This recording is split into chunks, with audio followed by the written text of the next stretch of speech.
I don't have any way to set up the stream ahead of time with Zoom. Or until I start using that OBS stuff, it just like I have to stream it so then I can get the link and then I can put it out on Twitter, you know. Mm-hmm. Once I know exactly where it's going. I'm hearing a lot of people having trouble with that. You know, Jay Cayley was talking about that today, with him having problems syncing that particular platform and everything. I'm not got my hand yet, but I want to look into it. Will probably knows how to use it. You know, Will, he knows everything. Now I've got Streamlabs OBS, and it's cool because it's like what Adam and I used to use, like where you can set up the TV channels and stuff, like the TVs, and like put our faces in the screens and just do like cool, fun stuff like that. Have the little subscribe thing pop out to the left and all of that trash. But the thing is like it, I haven't figured out how to make it work with Zoom when it's switching us out, you know, like switching to different camera angles. I don't know. It's weird. I gotta figure it out. I thought that was cool. The edits on the, I was watching a little bit of the weekly. Oh yeah. Thanks. Oh yeah. Like switching out from the full view to the single view. That was pretty cool. Yeah. Well, it started out an accident because I had us in grid view like I do right now. And then I was like, what's different? And I'm like, oh yeah, we're not switching. And then I was like, this is kind of fun, actually. I'll just switch us out every once in a while. I thought I was doing it clever sometimes, but sometimes I do it when Will was like cleaning his glasses or Robert was like munching on something. Mike Tyson was yawning or something like that. I was going to say, I think Rob was actually yawning at one point. Like, I'm so glad someone finally posted the picture today, and now it's becoming like a meme. Just Tyson yawning in the corner, holding the TNT. Oh yeah. I'm cleaning my glasses right now because. And we're on the grid view right now, so it's perfect. Perfect, man. I'll pick my nose while I'm at it. Yeah, well, that's my problem is I'll like wipe my damn nose or something. Throw back that whiskey. You got it? I had the whiskey to the side here, but I just want to make sure you had it. You said during the council meeting that Jennifer Horn only lets you have one person. So I'm like, man, you better be pre-gaming then. I'd be pre-gaming like a mug before. I snuck a beer up here too, so. Well, she's probably watching, so I'd be careful what you say. I got a couple of seltzers, man. You know, I'm trying to get rid of that quarantine 15. You know. I hear you. I'm trying to make myself not so blurry. Hopefully that worked. This is exciting TV for anybody just tuning in. This is I'm the here. good stuff. It's just me and wrestling with the MMA. Wrestling with the MMA, my brother? Man. I love that guy. I love that guy. Too, man. He's one of my faves. That doggone video he put out a few weeks ago, and it's gone through several modifications of the Simply Resistance, man. It was like intense. Like it was intense. I was like, I'm gonna back off of this. This whole I stand with Aldis thing. Wrestling with the MMA, I do not have a campaign slogan for mayor. I like outside looking in. We're going to talk about, though, I don't think anybody will care if we talk about that a little bit. And poor Will here, Will McCartan is just a citizen. So. I just feel so like, just, you know, not like taken for granted right now. Like I didn't get to come to the meeting. They spelled my name wrong. Well, there are still spots. There are like 3 or 4 spots available if you can talk to Natalia. If we can talk to her on your behalf, we do have a council member here in with us, the mass fans in the chat already. But there's still some slots available, and he even said he might open up one more to make it an odd number of votes. So talk to her about it and see what she says. If we need to talk to her. Well, we got to get the name spelled. Sure, I'm sure us talking to her will help. Peasant. I put that old Stinson charm on it, man. Chat. I put that old Stinson charm on it. There you go. I love pulling us up over here on YouTube, and I'm like, oh, good, we have a secret guest. This is how I find out with everyone else. that we're going to I have a secret. told you beforehand I had somebody lined up, I thought. I've even confirmed it beforehand. I'm still worried that it won't happen, but I like to surprise. I like surprises. So, when sometimes when people show up, I'll just send out the thing and we're like, who's this? Let's find out. And then somebody pops up. I don't know. Who knows? Anything can happen. I'm going to give it 4 more minutes before I officially start the show. We're live. We are live. And I don't know even if we have a secret guest, a special guest, who or when it's going to be. I mean, because they were like, 8:30, I might be late for that. And I'm like, we'll be talking for a while. Yeah. I promise. Have they ever seen one of these? Yeah.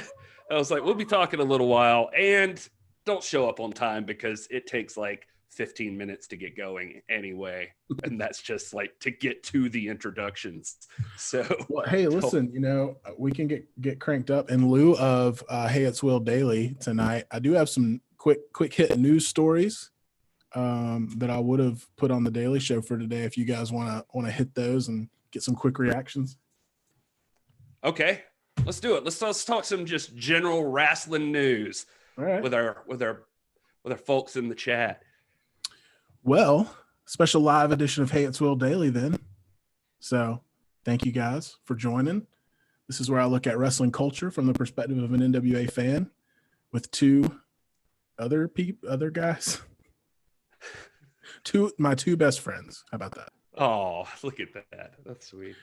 So first of all, I think we were chatting about this a little in the Discord today, but apparently during the Raw and SmackDown, NXT, whatever tapings over the past couple of days, Kyrie Sane sustained an injury at the hands of Nia Jax.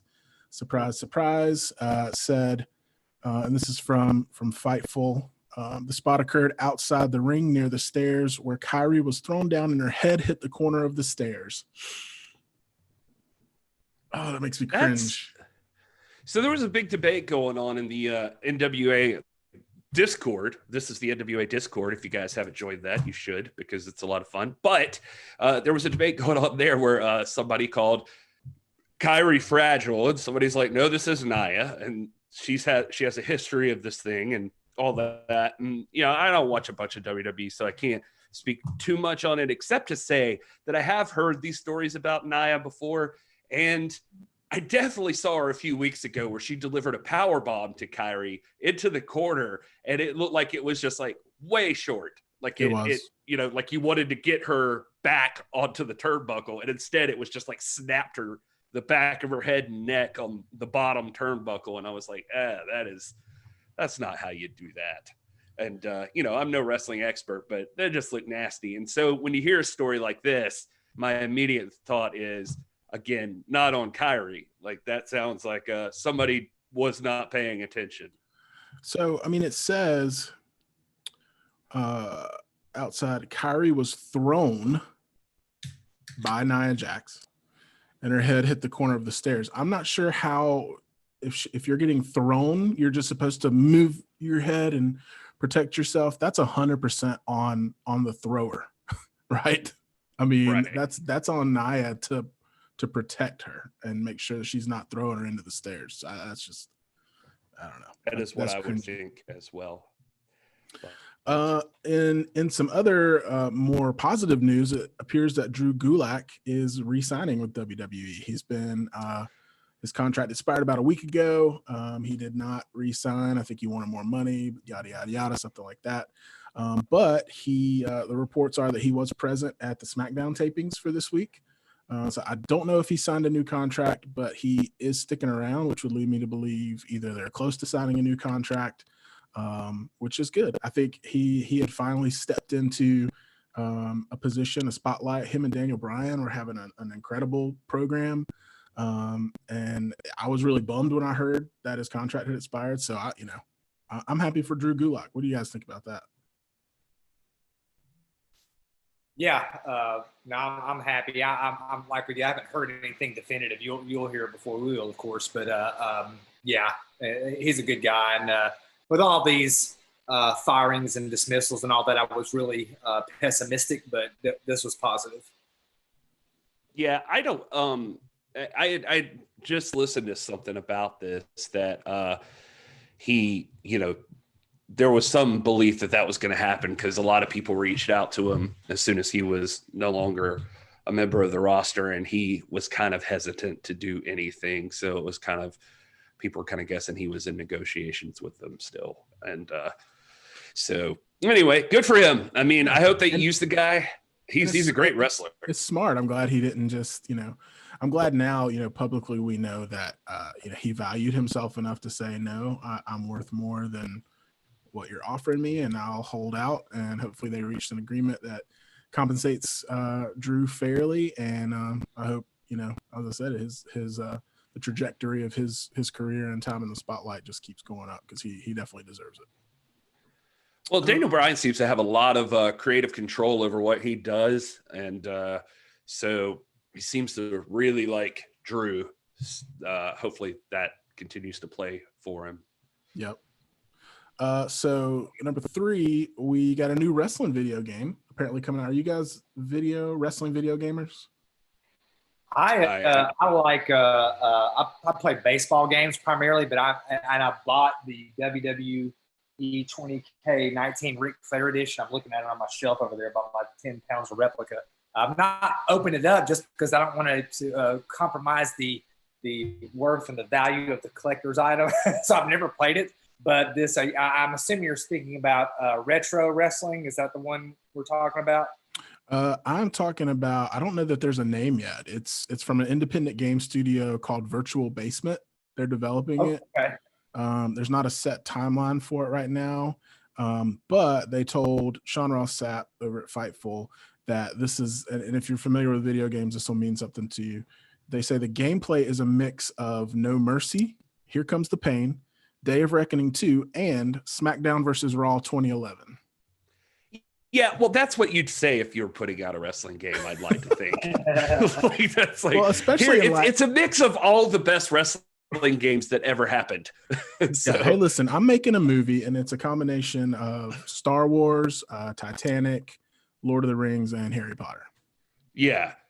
It's got a great business idea. I'm thinking about writing a book version of all those. Think about that. Nice. That's a good idea. So I hope it's true. I will say that once you said the name, and the one Robert's talking about, I'm also very excited about Retromania Wrestling with Retrosoft Studios. They're putting that one out, and it's got our champ, Nick Aldis, in it. It's got guys like Colt Cabana and Zack Sabre Jr. The Road Warriors are in there, and Austin Idol. That one looks fun, and it looks simple, which I think is going to appeal to a lot of people right now. Like my wife in particular would love for us to have a Switch, and she would probably be down with a game that's like not 50 different button combinations to try to pull off a move.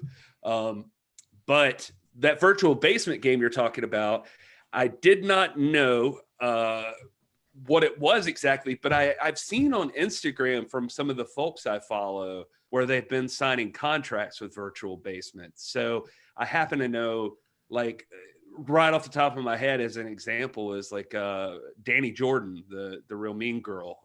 I know she signed a contract, like she had posted something about it. And the girl, nobody's seen her yet on NWA television, but she's in the Circle Squared, and she was by far, honestly, one of my favorite competitors, the American Kaiju. She had signed a contract with them as well. So they're picking up like independent wrestlers, apparently, it sounds like. And apparently from what I was reading earlier, kind of their biggest contact that's making a lot of this happen is Enzo Amore. I don't know, where you guys land on that guy, but apparently he's chomping at the bit to get back in the wrestling spotlight, even if it's, via video game. But apparently he's got something to do with all this. Yeah, I feel weird about Enzo. Like sometimes I feel sort of sorry for him, and sometimes I don't. Like if he's really like as obnoxious as some people act like, I mean, fair enough.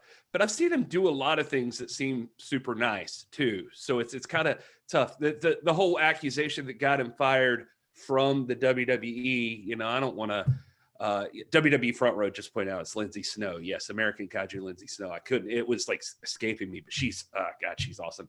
From my understanding, that whole process like got thrown out. Like there was not significant evidence or anything for that whole thing. So if he's a decent dude, good for him. He was good on the mic. I will give him that. He was very quick-witted. He grated my nerves. So that's where I landed on Enzo. I don't know if you really wanted an answer, or if that was a hypothetical, but thank you for your assessment. So last story, we'll end on. Thank you for joining us for Gary's assessment of Enzo Amore as a person. So last story, keeping it happy and light. Flip Gordon re-signed multi-year deal with Ring of Honor. So happy for Flip. He's killing it. Made a name for himself over there. I've seen him several times live with Ring of Honor. Incredible performer. He's gotten I would put him in the most improved category over the past 5 years, going from nothing to top star. He's been killing it. So if anyone's deserving of a new multi-year deal for a wrestling company that's not currently operating right now, it's absolutely Flip Gordon. So I'm happy for him. What are you guys' thoughts? Big news. I think this is great for Ring of Honor. Our friend Jay Cayley spent some time talking about this today on the pre-party. And again, he's one that's really emerged since the 10 pounds of podcast, or excuse me, since the 10 pounds of gold segments, where he was part of that Aldis crusade. His credibility as a potential face of a company has really been elevated, and he's grown a lot. And I think this is a guy who's a future world championship title holder, man. I'm a big Flip Gordon fan, and I think this is a great move for Ring of Honor, big time. I'm 100% with the doc. Flip Gordon is such a good wrestler. I think I really enjoy watching him. He's had 2 matches now with the champ. They were both really fun to watch, and Ring of Honor's here to play. I mean, I felt like for a while they were just rolling over and dying, and they were just going to be done. And since they made the decision, they've been showing a lot. They made the decision to re-sign Marty Scurll and keep him away from anywhere else, and which I don't blame them at all. I think that was probably a wise move. And since then, we've seen them re-sign Bandito to a long-term deal, it looks like, and Flip Gordon. And so it looks like they're trying to make plays to develop people they know can be long-term stars. So I support that. I think it's great. I think if a guy like Drew Gulick had gotten away far enough, Ring of Honor probably would have. I bet Ring of Honor's in the discussion for a lot of these signings now.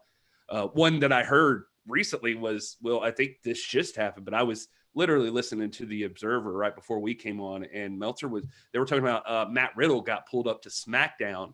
Yep. And then that was part of some deal where they were like, we've got to get him in some kind of new agreement and get him in the main roster. And that was all part of it because there was a chance he might walk, and then that guy could go anywhere. And Meltzer was even kind of saying not just AEW, Ring of Honor would have been on top of him, and New Japan would have been after him. And so Ring of Honor, people forget, is run by millionaires also, or billionaires, or whatever they are. So they've got the money. It's just they're finally starting to act like they want to be a player in this thing. So good for them. Good for Flip. It's good for I'm happy to see guys getting work like that. Absolutely. Just looking in the chat, let's see. Masked Fan says Zicky Dice is going to be in the video game we were mentioning earlier, so that's cool.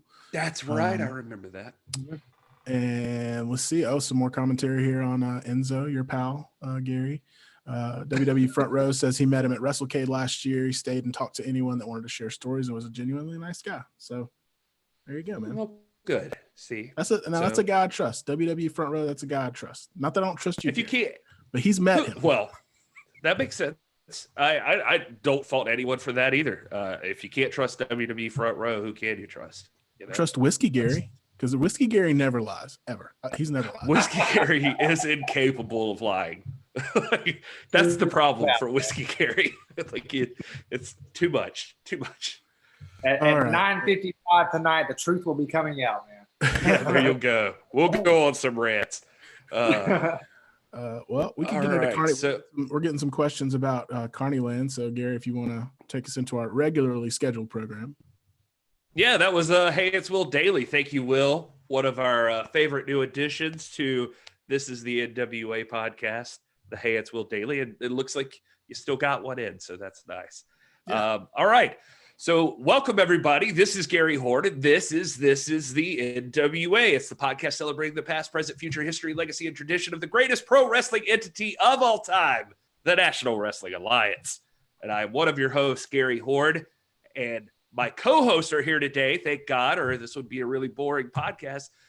We've got Hey, it's Will Daily. You just heard a bunch from him. Yo. And we've got, and Doc, the love doctor, Robert Love Stinson is here.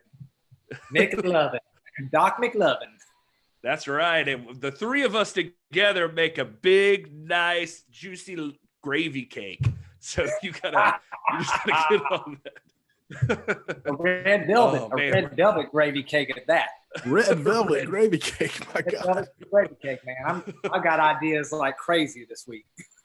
That's great, man. That's everything. Vodka about Rob this is makes me already wanna here, throw up. everyone.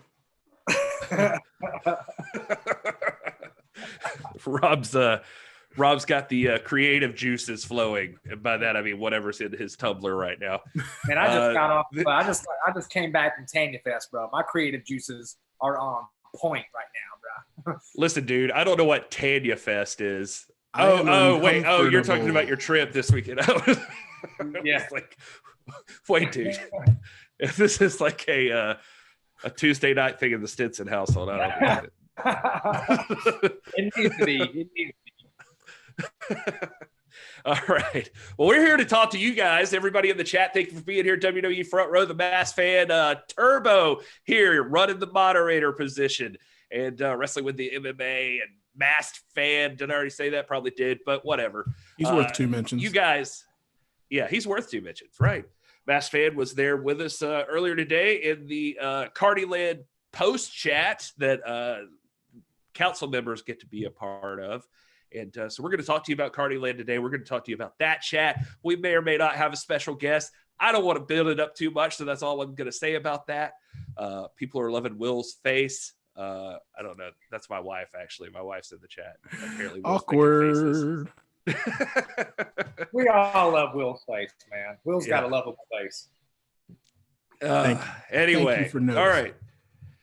So where do we start today, guys? Do we just start just like jumping right in to go into a recap so I could get to my whiskey, or like what do you guys want to roll with? Can I start out? I want to say something just because I appreciate the Masked Fan, and he's here with us, and I appreciate him so much, and so much of what he does. I don't know if he realizes how much this community appreciates the things he does. He's got this Masked Fan Goes to Hollywood thing about to start on Thursday. I can't wait for that. He Free the Mask series is amazing. But today, and I'm sure he won't mind me saying this, but today he issued a public apology to Josephus about a comment that he said on social media a couple days ago that was really very vanilla. It was very mundane. It wasn't attacking him as a person. He was just expressing his opinions as a fan, and it was critical. And he felt moved, I'm assuming in light of all that's been going down and the message about anti-bullying and all that, that he felt motivated to issue a public apology to Josephus, which Josephus in a very classy manner accepted and said, no worries, don't forget about it. So I appreciate that. And so I want to take this opportunity also for those who have listened to our weekly recap today, or who will. I had some very strong opinions that I issued about Eli Drake, and I stand by most of them. But I want you to know that none of those reflect my opinion of Eli Drake as a performer or as a person. I think the world of Eli Drake, again, I've said it multiple times. You can go back and look at all of our episodes. I've said that he is one of the men in the NWA that I feel can achieve that world title status. But there was one point when I referred to him, and it was in the heat of passion. I referred to him as a little kid. And that was, I don't even remember saying it. I was watching the recap and I happened to look at it. It's like, gosh, man, did I say that? So Eli Drake, if you're watching this, I want you to know as a member of the NWA talent roster. You have my utmost respect. I love what you're doing. I have become a fan of yours. It took me a little while. I'm not going to lie. I followed you since your Impact days, and I didn't buy into the, hey, let me talk to you, dummy thing. I didn't like that at first, but I've always respected you as a competitor. And when I saw you in person at the power tapings, one of the things I told my family when I left was like, gosh, Eli Drake, man, this is the real deal. He's got real big time superstar player charisma. And I've told both my friends, Will and Gary, that in our private conversations. And so, Will, I want to, Eli, I want to apologize to you for that little kid comment. I stand by everything else I said. That doesn't mean I don't respect you as a person. The world is big enough for us to have different opinions.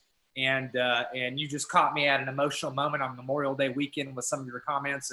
And I just apologize to you. And I want to thank the Mass Fan for reminding us to humble ourselves, to be charitable at all times, and to embrace each other and realize that we may not be as intelligent or as informed as we think we might be. And the world is big enough for a bunch of opinions. So I believe in America first, but I also believe in Eli Drake, and I also believe in the NWA. So Eli Drake, that's an apology to you for my really clumsy comment. I was criticizing you for clumsy comments, and then I did the same thing. So I hope if you see this, you can accept my apology. I'll try my best to make sure that doesn't happen again. I can't promise you, because on this show, this is NWA After Dark, and we do have tumblers here, but I do want you to know here in my most intelligible state that I do respect you, and I can't wait to see you compete at the NWA for years to come.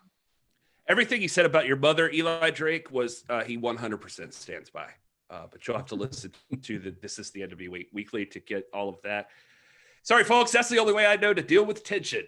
And so, well, I'll say this. You mentioned the Masked Fan. He just asked in the chat if I went and watched his videos. As I said, I was going to a couple weeks ago. I did on Sunday. I think shortly before we recorded the weekly, and I'll talk about it on there. I went and watched all your videos in order from start to finish, and they were incredible, man. Like, seeing that evolution in one sitting was really cool, and it gripped me, pulled me in. And yeah, man, I'm stoked for the watch along or the going to Hollywood in a couple of days. So yeah, dude, I'm a fan of the Masked Fan. Can't put that guy over enough. Yeah, and Masked Fan or anybody in the chat or watching, we definitely talk about the Masked Fan series in the latest This is in NWA. Actually, even in last week's This is the NWA, talking about his episodes, and Will drop some knowledge there that he had started watching the Masked Fan videos. So we're big fans of it over here at This is the NWA. Legata wants to know where the recipe for gravy cake is. It's at the bottom of Gary's whiskey jar. Yeah, I'm gonna admit the gravy cake thing. It's not really a good story behind it. But hey, before you want to talk about gravy cake, let me tell you something that's real gravy cake right now. I have a special guest I'm gonna bring on for you guys. And we're going to allow this person to join us while we talk about Carnyland and everything in between. Let's see if they are here. Special guest. Are you here? The champ. The champ is here. He's living it up, man. Look at that. Oh, he's got a cigar. By the way, let me say right now that there is a fantastic series on the History Channel about Ulysses S. Grant right now. And our national treasure is pulling off the absolute best Ulysses S. Grant I've ever seen, man. One of my favorite military figures of all time. So well done, champ. Well done. Gentlemen. Were we supposed to all have cigars? How are we doing this evening? Will, we haven't met. Do what? Welcome to the team. We haven't met before officially. We haven't met. This is an honor, sir. You're right. Yeah. Will, Nick, I don't know if you've seen it, Mr. Aldis. He's been doing the Hey It's Will daily, so he's been keeping us regular on the feed there. I kept up with a little bit of that. Yeah, I try to keep up with everybody who's supporting the cause. Yeah, we were just talking about some stuff with the Masked Fan, what he's doing and everything.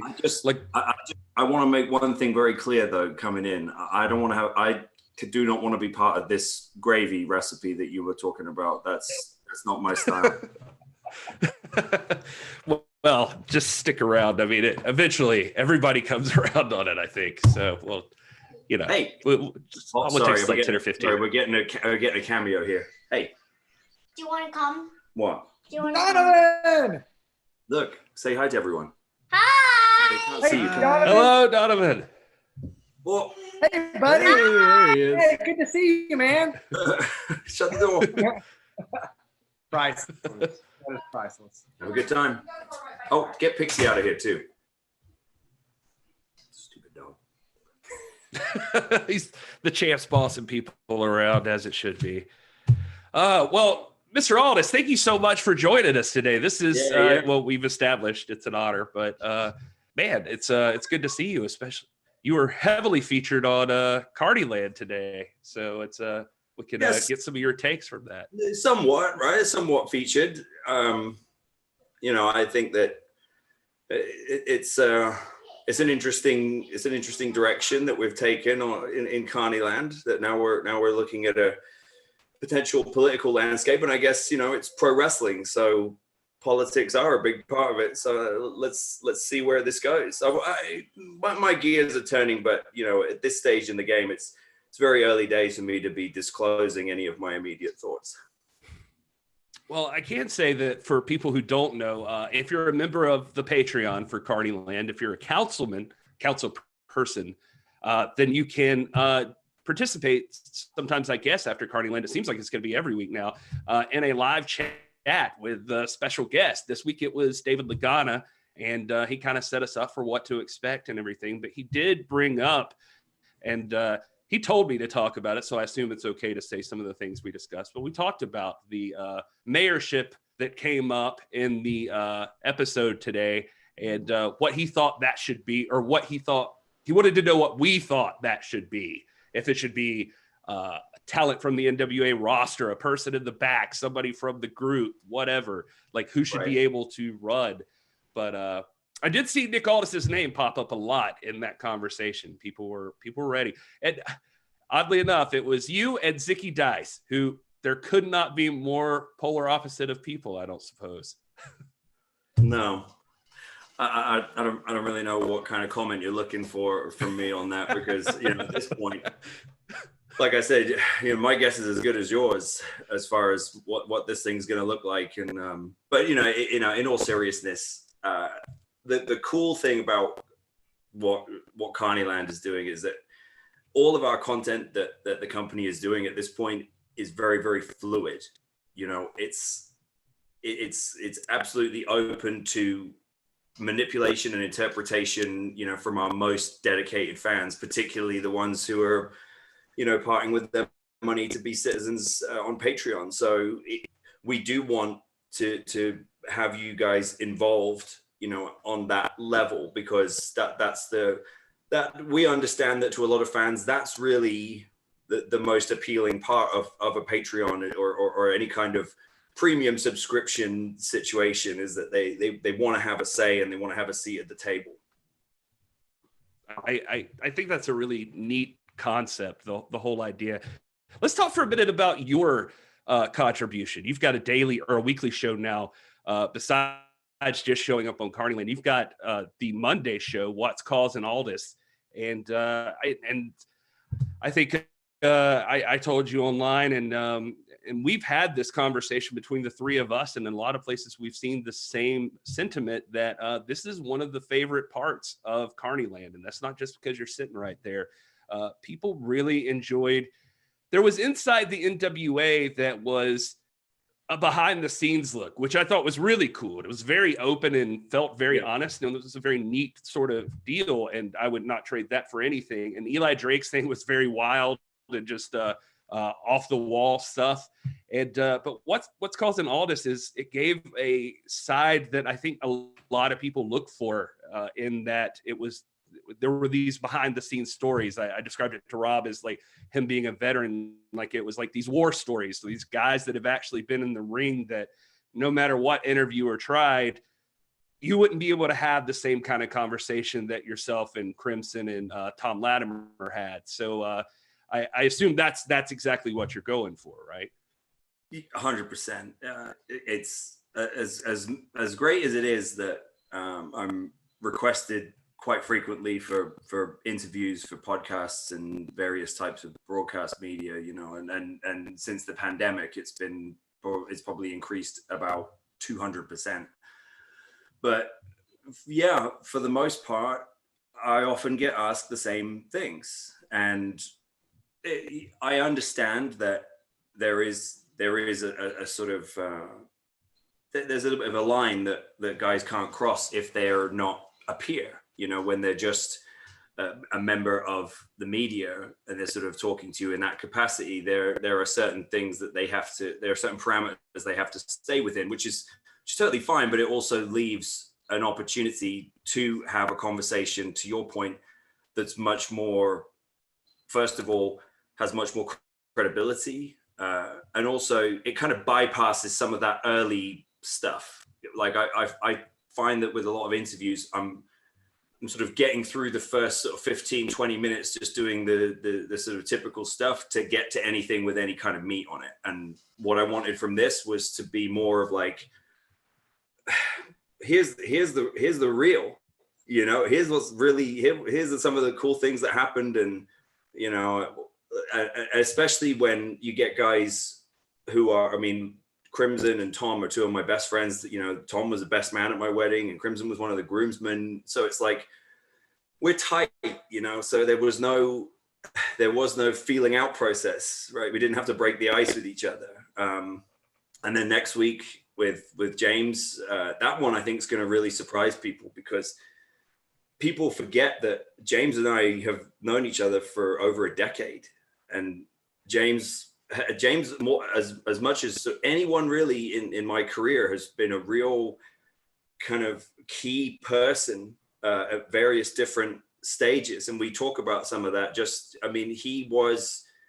He was part of the hottest act in TNA and Beer Money when I first came in. And within a few months of me getting there, I get put in the tag team, the British Invasion, with Doug Williams. And us getting married to those guys, that's like a golden ticket, in 2009, because they were the hottest act. I don't care what anyone says. They had Sting, Angle, Joe, AJ, Mick, Booker, Steiner, but Beer Money were the hottest act, coast to coast, globally. They would get the biggest reaction in, I don't care if you were in Duluth, Dubai, or Dublin. They got the biggest reaction, and we got married to those guys. So then I learned so much so quickly. And then really through all these different phases, all the way up to James was my last match in TNA.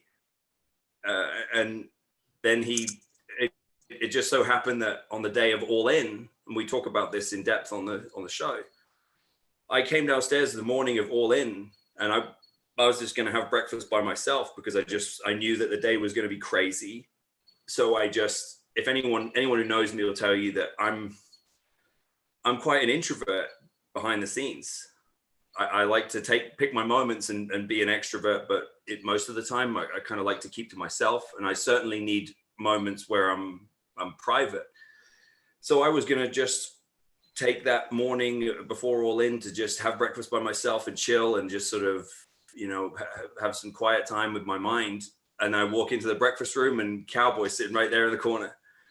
Just as luck would have it, he's the only one there, like, because we're up early, and I ended up having breakfast with him, and I was just like, it's so weird, and he went, and he was flying home that day and watched the show, text me later on, it's like, he's been around for a lot of my stuff, and he's such a unique personality, and we're so different, but we respect each other. So I think people are going to be really surprised at some of the stuff that comes out in that, because we were telling stories about stuff that I had forgotten about until James brought it up. Especially stuff on foreign tours, the European tours. A lot of the time, James was kind of my partner in crime a lot of the time on European tours. So we get into some of that. I think people are going to really dig it. One of my stuff, and he's such a unique personality.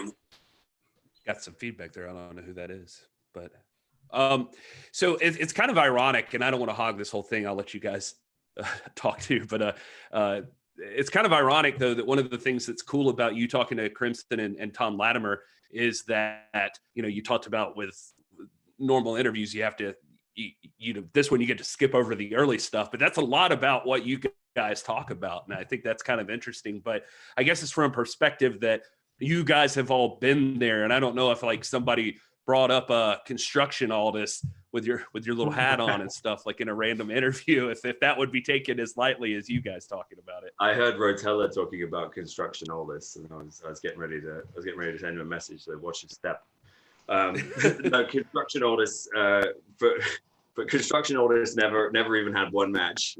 That was not an actual gimmick that was in use. That was just clowning around in the dressing room. But it speaks to some of the, you know, the looks that I had, and I you know, in some ways, obviously I'm happy to poke fun at myself. Do you know what I mean? But I think on some level, I think I wanted to do that show and that subject because if somebody happens to be watching this who's an up and coming wrestler or an aspiring wrestler, I want them to sort of look at that and look, and I don't want to sit here and blow myself, but I'm like, I know that at this point in time, I am like very comfortable in my own skin. Like I've got my stuff down, you know, but it wasn't always that way.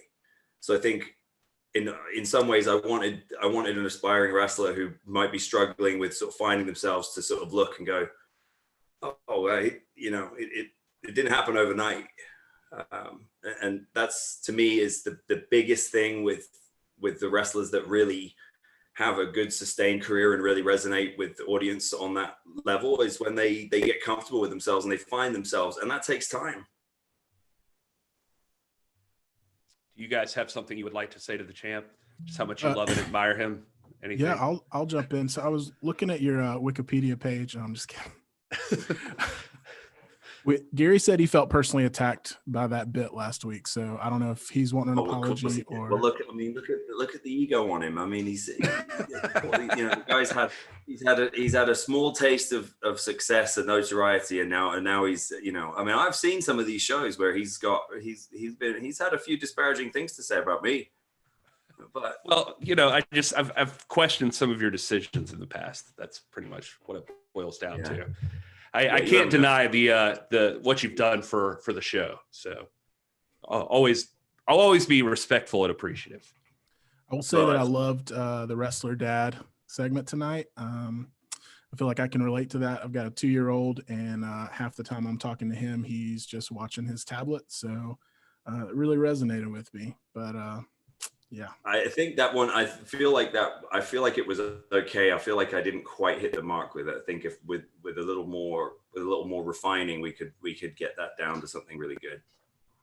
Well, I'm happy to work on it with you if you want some acting help or anything.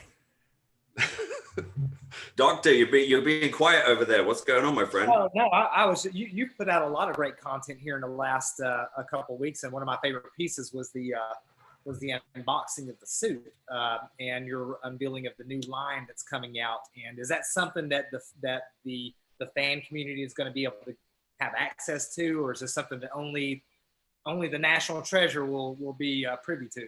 No, it's it should be going live any day now. I've been keeping in touch with Ziad at Nazir Suits to sort of.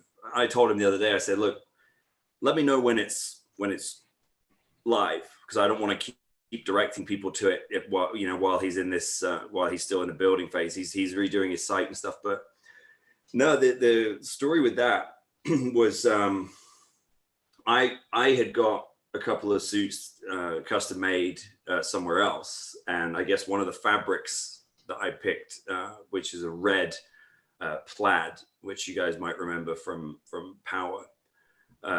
Not flannel like Rotella called it, idiot. But I guess it was one of the same fabrics that Nazir uses. So he reached out to me and said, hey, you know, I'm a tailor, I do this, blah, blah, blah. And he said, this is actually one of my fabrics. That's what caught my eye. And I love the combination you threw together with it. Like, and he's like, you got a really good taste. And hey, I'd love to make you a suit. And I went, hey, I would love to let you.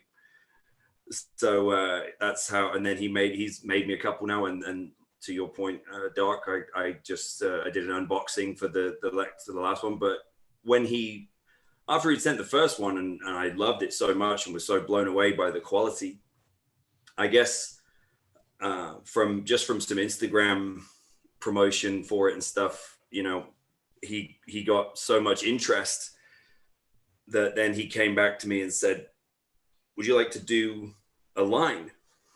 And so I've sat down with him. We've been working on it for a few weeks, where I've picked out all the fabrics, like combinations, styles, cuts, all sorts of different things. And so he's going to put them together. And that blue suit that you saw in the unboxing, that's one of the sort of combinations in the Nick Aldis line, which will be coming up soon. But I think people will be surprised at Ziad's his pricing for a custom made suit, you know, because one of my good friends actually reached out to me after seeing it. A number of people did. Two of my brothers, one of my best friends, already, hey, can I get one of those suits?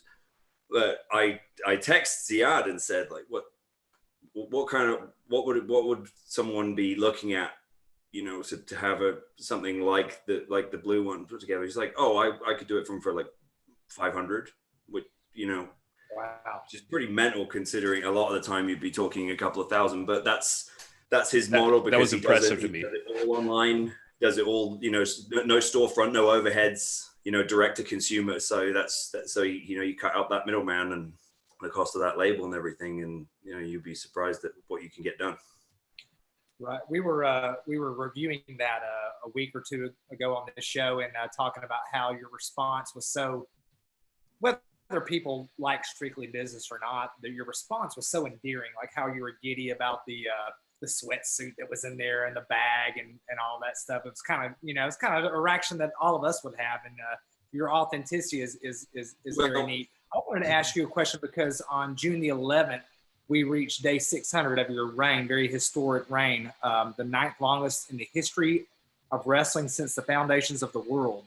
And how does the gravity of that weigh on you? Is that something you think about? Is it something that's just like, you know, you only see it, think about it when you see my tweets or, you know, how does that weigh on you as the world's champion?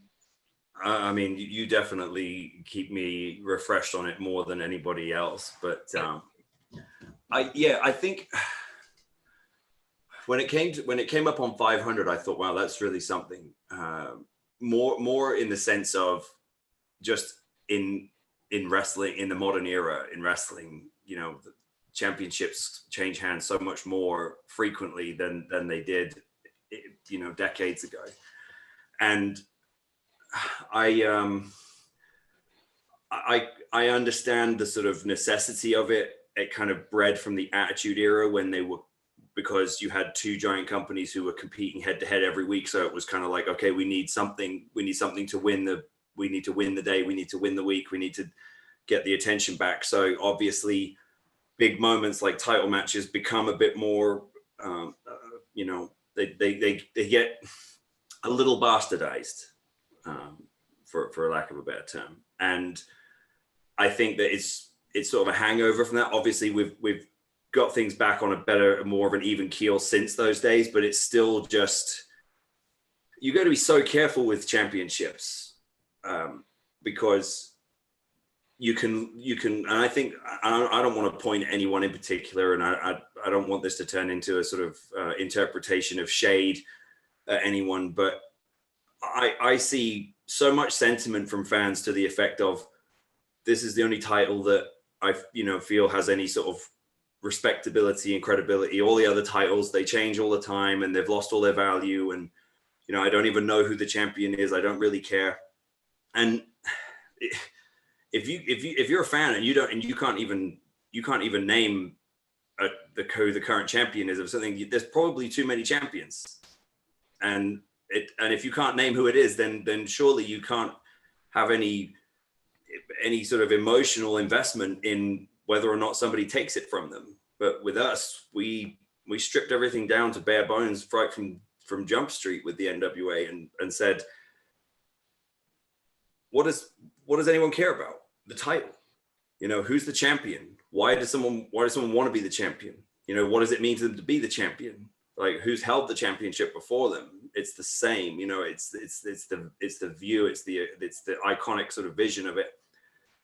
And we said, it's all about that. It's all about the chase. It's all about the credibility of it. So that I've been fortunate enough to sit with men like Harley Race and Dory Funk, and it's the one big takeaway from all of them is they go, the whole point of being a champion is that when somebody takes it from you, it's a big deal. That's, I guess, for me, I guess really what it speaks to is my ability to keep people interested, and really I don't see a lot of sentiment to the effect of, oh, I can't believe he's still champion, or, you know, it's been going on too long. It's most of the time it's more, I struggle to see who could take his place. And that's my job. My role is to put the onus on every single other person on the roster to be like, hey, I'm at the top and I'm climbing. So you're going to have to climb faster just to catch up and see if you can hold on. Champ, I promised people in the chat room too that they can ask questions in here. So some are coming in, but the biggest one right off the bat so far has been, what are you smoking right now? What kind of cigar is that? I think it's a Cohiba. I always take the label off because they drive me crazy, but I think it's a Cohiba. Okay. It was a gift, so. Gotcha. So that answers that. Sorry, I'm not. I was hoping for something more detailed, but just let it go. It's fine. What are you drinking tonight, Gary? There it is. I'm drinking water right this second, but I have a whiskey over here. Is your trajectory past 10 o'clock or 9 10:30 yet? Like slowly down into the corner of the screen. He'll get direct. Yeah, that Will pointed that out. Will pointed it out, and my wife latched onto that, and she's like, "That is so you." And she doesn't. Before I used to bring the bottle up just to have it next to me if I needed it, but no more. I can't have the bottle with me. Did I hear you right? You said that you tried Proper 12, Conor McGregor's whiskey. Yeah, that's actually what I have here right now. How is it? I really like it, and I just tried it on a whim, just obviously because it's Conor McGregor's whiskey, and I just wanted to see. And it's pretty good, I think. So I've recommended it. Everybody that I've let have some has gone out and bought it afterwards. So right. Yeah, cool. So I think that's a testament for it. It's decent. Turns out he's not just full of it, at least on the whiskey. Nick, did you have anywhere that you were looking forward to going when the if everything picked up again and you could travel? Is there a place you haven't wrestled yet that you really wanted to? I'm sure that's maybe a standard question for you, but just kind of curious. I'd like to wrestle in South America. We were supposed to go with TNA in, I want to say 2011 or 2012.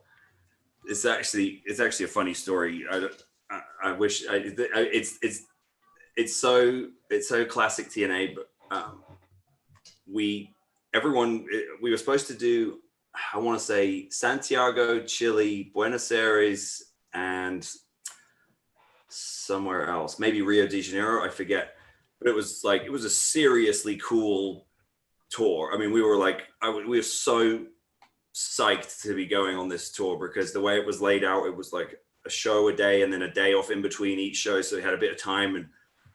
And we got to Atlanta, and all the boys are there because we were all connecting through Atlanta, so we were all on the same flight from Atlanta to Santiago.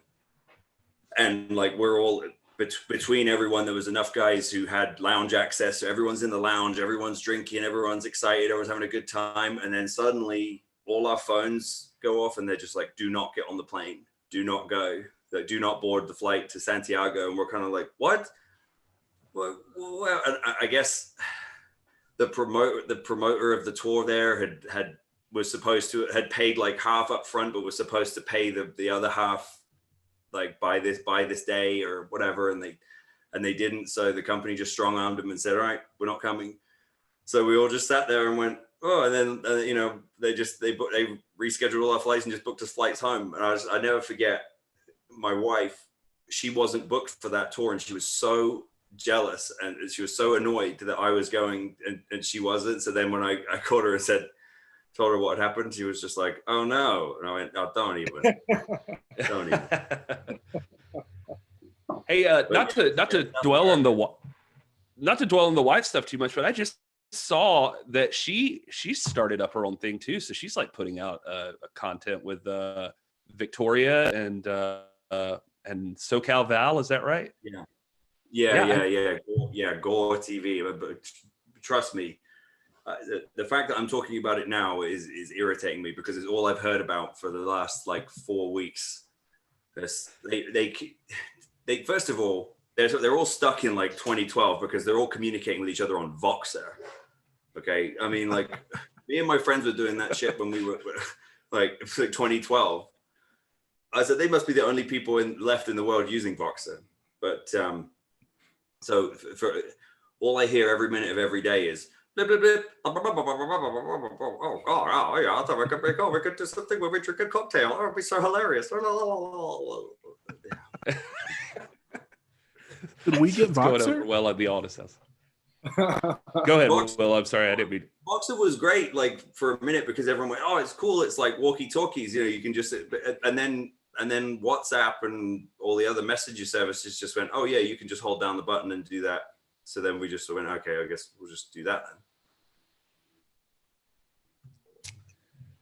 I'm getting a lot of props for you for the Cohibas, and also, how far in advance? I got to ask you this, because there's a question about Tom and your relationship.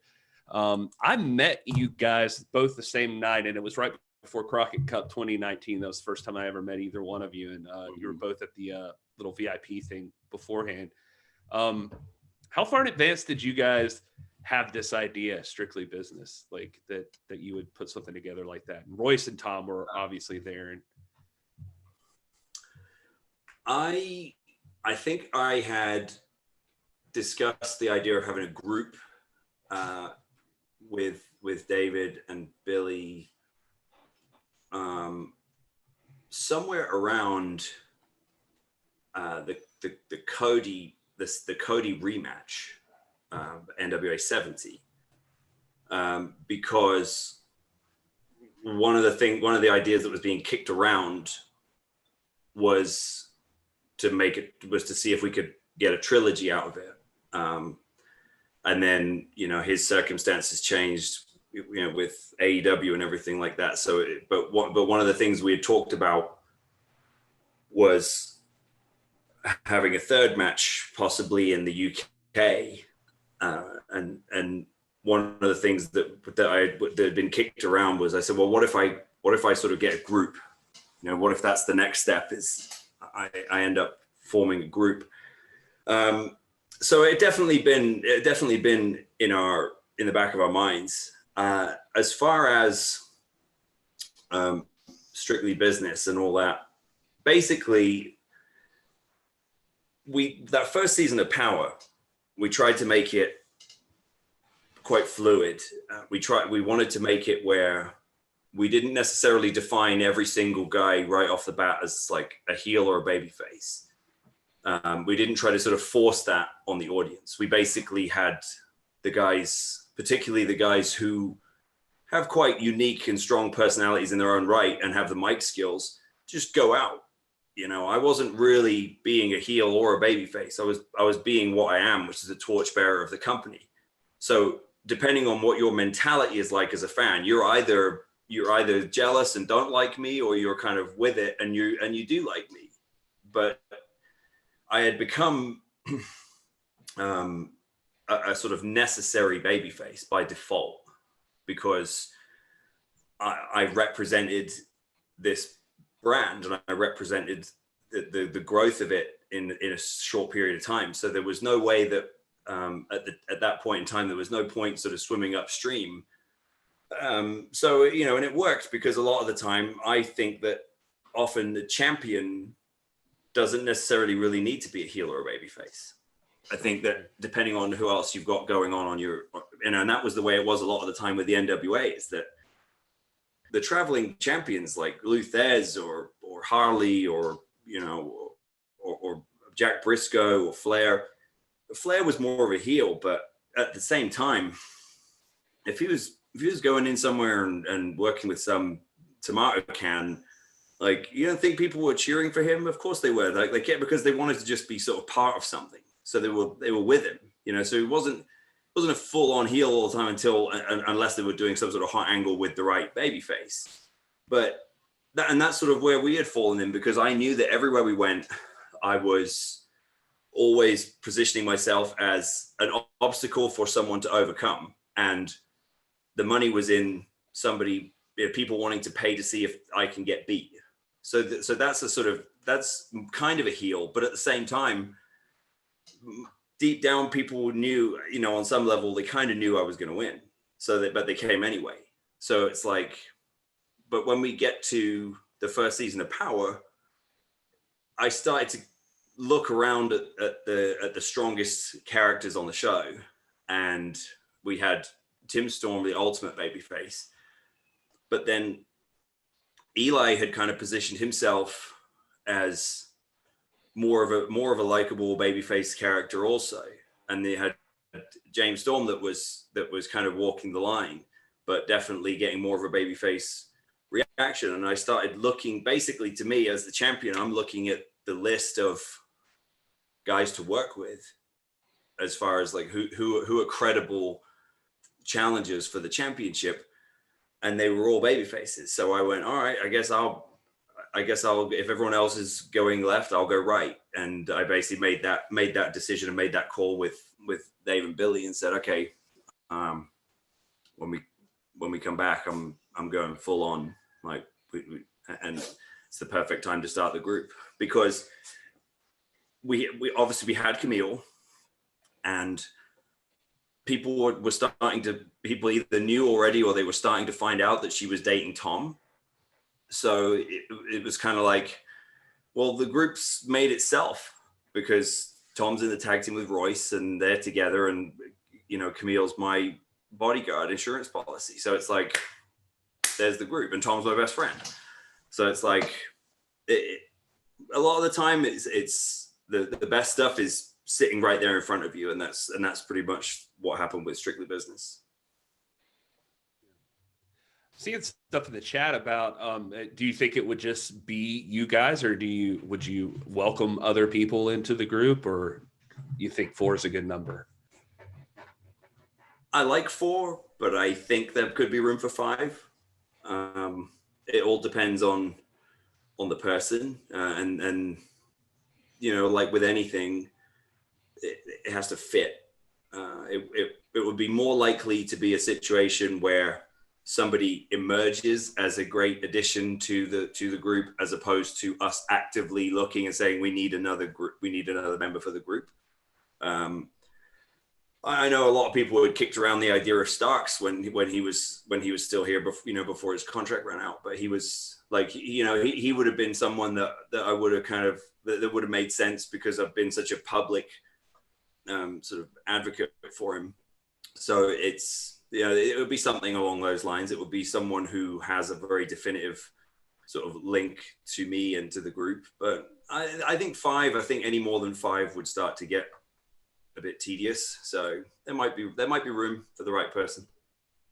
Does it frustrate you at all that when you see this effort to spin in the direction of heel, but then you have this kind of the Marty Skrull invasion angle where you come into the NWA territory, the NWA studio, and the crowd is decidedly behind you rather than Marty Scurll. Of course, now that's the effect is flipped when you go and invade one of their shows, like a Jerry Lawler, Freebirds type thing. But does it frustrate you at all that you're not getting the boos when a Marty Scurll comes in and you have because we have been in that studio, and the studio is like very decidedly, this is the NWA champion. We're standing behind the brand. Right. No, the simple answer to that is no, because the reaction was still strong. Ultimately, my job is to try to sell tickets, to sell pay-per-views. So as long as there's a strong opinion about the moment and about the match and about fan support, then chances are that's going to translate to dollars. So that's really it's like Brock Lesnar. Brock Lesnar, people are constantly criticizing Brock for not showing up enough, but when he shows up, it's the biggest deal in wrestling. It's always like the atmosphere, there's a different level, it's a different notch. People go, whoa, here we go, we're finally going to get to see it. He gets it. And I wouldn't necessarily say that he obviously is presented as a heel, but he's an attraction. Like, I think when you listen to the fan, it's not like they're going like, we hate Brock, like they're just like, Brock Lesnar's here. Like, this is a moment, you're part of something. It's like when Tyson would fight or something like that. It's like this thing of like, oh, I'm witnessing something unique and special. And for me, I try to model my approach and my title matches and the feeling that it generates. I model it after Harley and Flair. And both of those guys at different points could be a full-on heel, but there was always that reverence that the people held them with, that just kind of made them almost it's what made them an attraction. Andre the Giant, same thing. It's like he was a babyface, but at the same time, it was really more like, even when he was a heel, they wanted Hogan to beat him, but it was still just this thing of like, it's Andre the Giant. I just try to make myself an attraction, and I think Marty would tell you the same thing about his character. Obviously, you can always tell what people haven't really seen enough of his work to understand it, because they go, I don't understand. He's a villain, like, but why? It's like, that's a name. It's a moniker. His whole point was that he created a dastardly villain sort of character to be, like an anti-hero.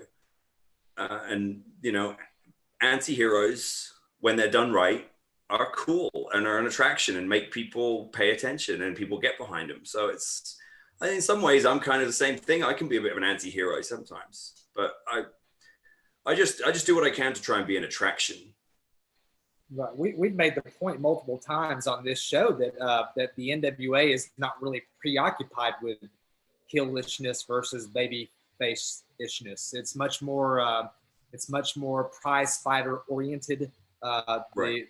They built around the spectacle and the prestige of the title, and so I completely see that. Because I would say, yeah, if you were to ask me, and I know I'm not objective about this, but people that ask me, isn't Nick Aldis the bad guy? It's like, he's not the bad guy. I mean, he's not. Almost all of his victories are clean. He's certainly motivated by self-interest, but those are very human things, and that's one of the things that is a big selling point in NWA, is that we're talking about human beings here with real human interests that are being manifested in the square of professional sports. I was Sean Waltman. He's been very good to me. I'm proud to call him a friend, and he's been a mentor to me in a lot of ways. And he came to a show. I had a title match on a show somewhere, and he just came to say hi. He was hanging out, and he was hanging out in the dressing room. And somebody, I don't remember who it was, somebody in the dressing room was like, "Hey, Nick, are you a heel or a babyface?" And Sean just goes, "He's the world champion. Like, he's the guy that people want to see if he can get beat." And I was just like, "There's your answer." I remember the first week of the NWA power tapings. I saw like there were some people discussing like that they felt like you didn't wrestle as much as they expected or something, like on his first power tapings, I remember. And I was like, no, but that's the idea. It dilutes it. Like if he's wrestling all the time and his presence is known, he's there, he talks, you see him and you want him to defend it. But, we got like that first time around, it was like Tim Storm, like we got that match. Like, it's like that shouldn't happen all the time. Like you can watch. We also need addition because we needed to remind people that when you guys really cut promos and really talk, people want to come and see that as much as they want to see him wrestle. Like I'm telling you, I go back in time and go to a Mid-Atlantic taping or Georgia Championship Wrestling taping or something like that. If I could pick any one that I could be there for, it would 100% be one that featured a Dusty promo or a Flair promo. It would be the Hard Times Dusty promo, or it would be the Flair and Dusty face off with the hat, or it would be the Flair promo where he after he lost to Ronnie Garvin and he tears off all his clothes and says, "I'm going to take you home." That is what I would have wanted to be there for. Not a match, because that the moments come from the personalities, and the business is built on personalities. It's not built on matches. It's built on personalities, and the match should be, when this business, in my opinion, is done right, the match is simply the vehicle to facilitate the clash of two personalities that people want to pay to see. Nick, bear with me 1 second. Somebody's saying we're getting weird audio. Like you got all robotic on us or something. I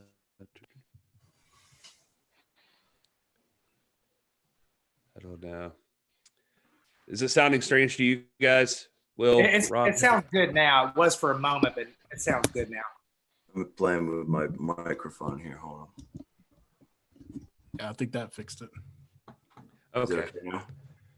Yeah, I was going to jump in and add a little bit to the conversation, just the title and heels and baby faces. One of the first things I noticed when I was kind of starting this journey that seemed so foreign to me, coming from, mainstream wrestling currently, was the idea that like multiple people would be gunning for the title at the same time.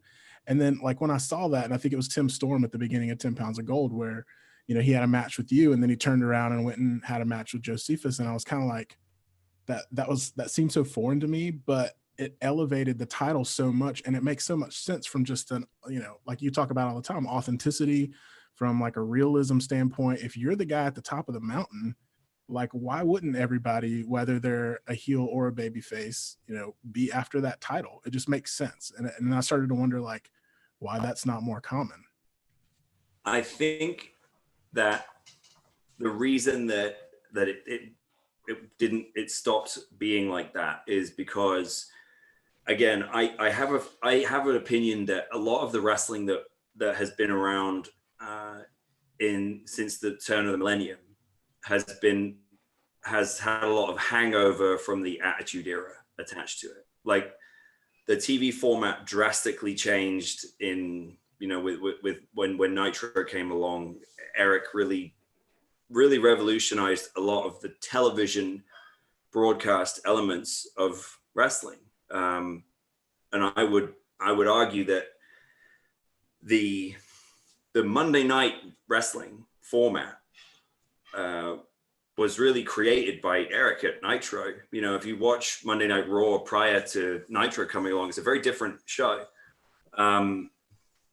But I think that what happened was you ended up with such major top guys. Like, and let's use, because look, let's be real. The WWE kind of sets the tone for the rest of the business until somebody like an NWA comes along that says, hey, we're not trying to be combative. We're doing our own. We're doing it differently.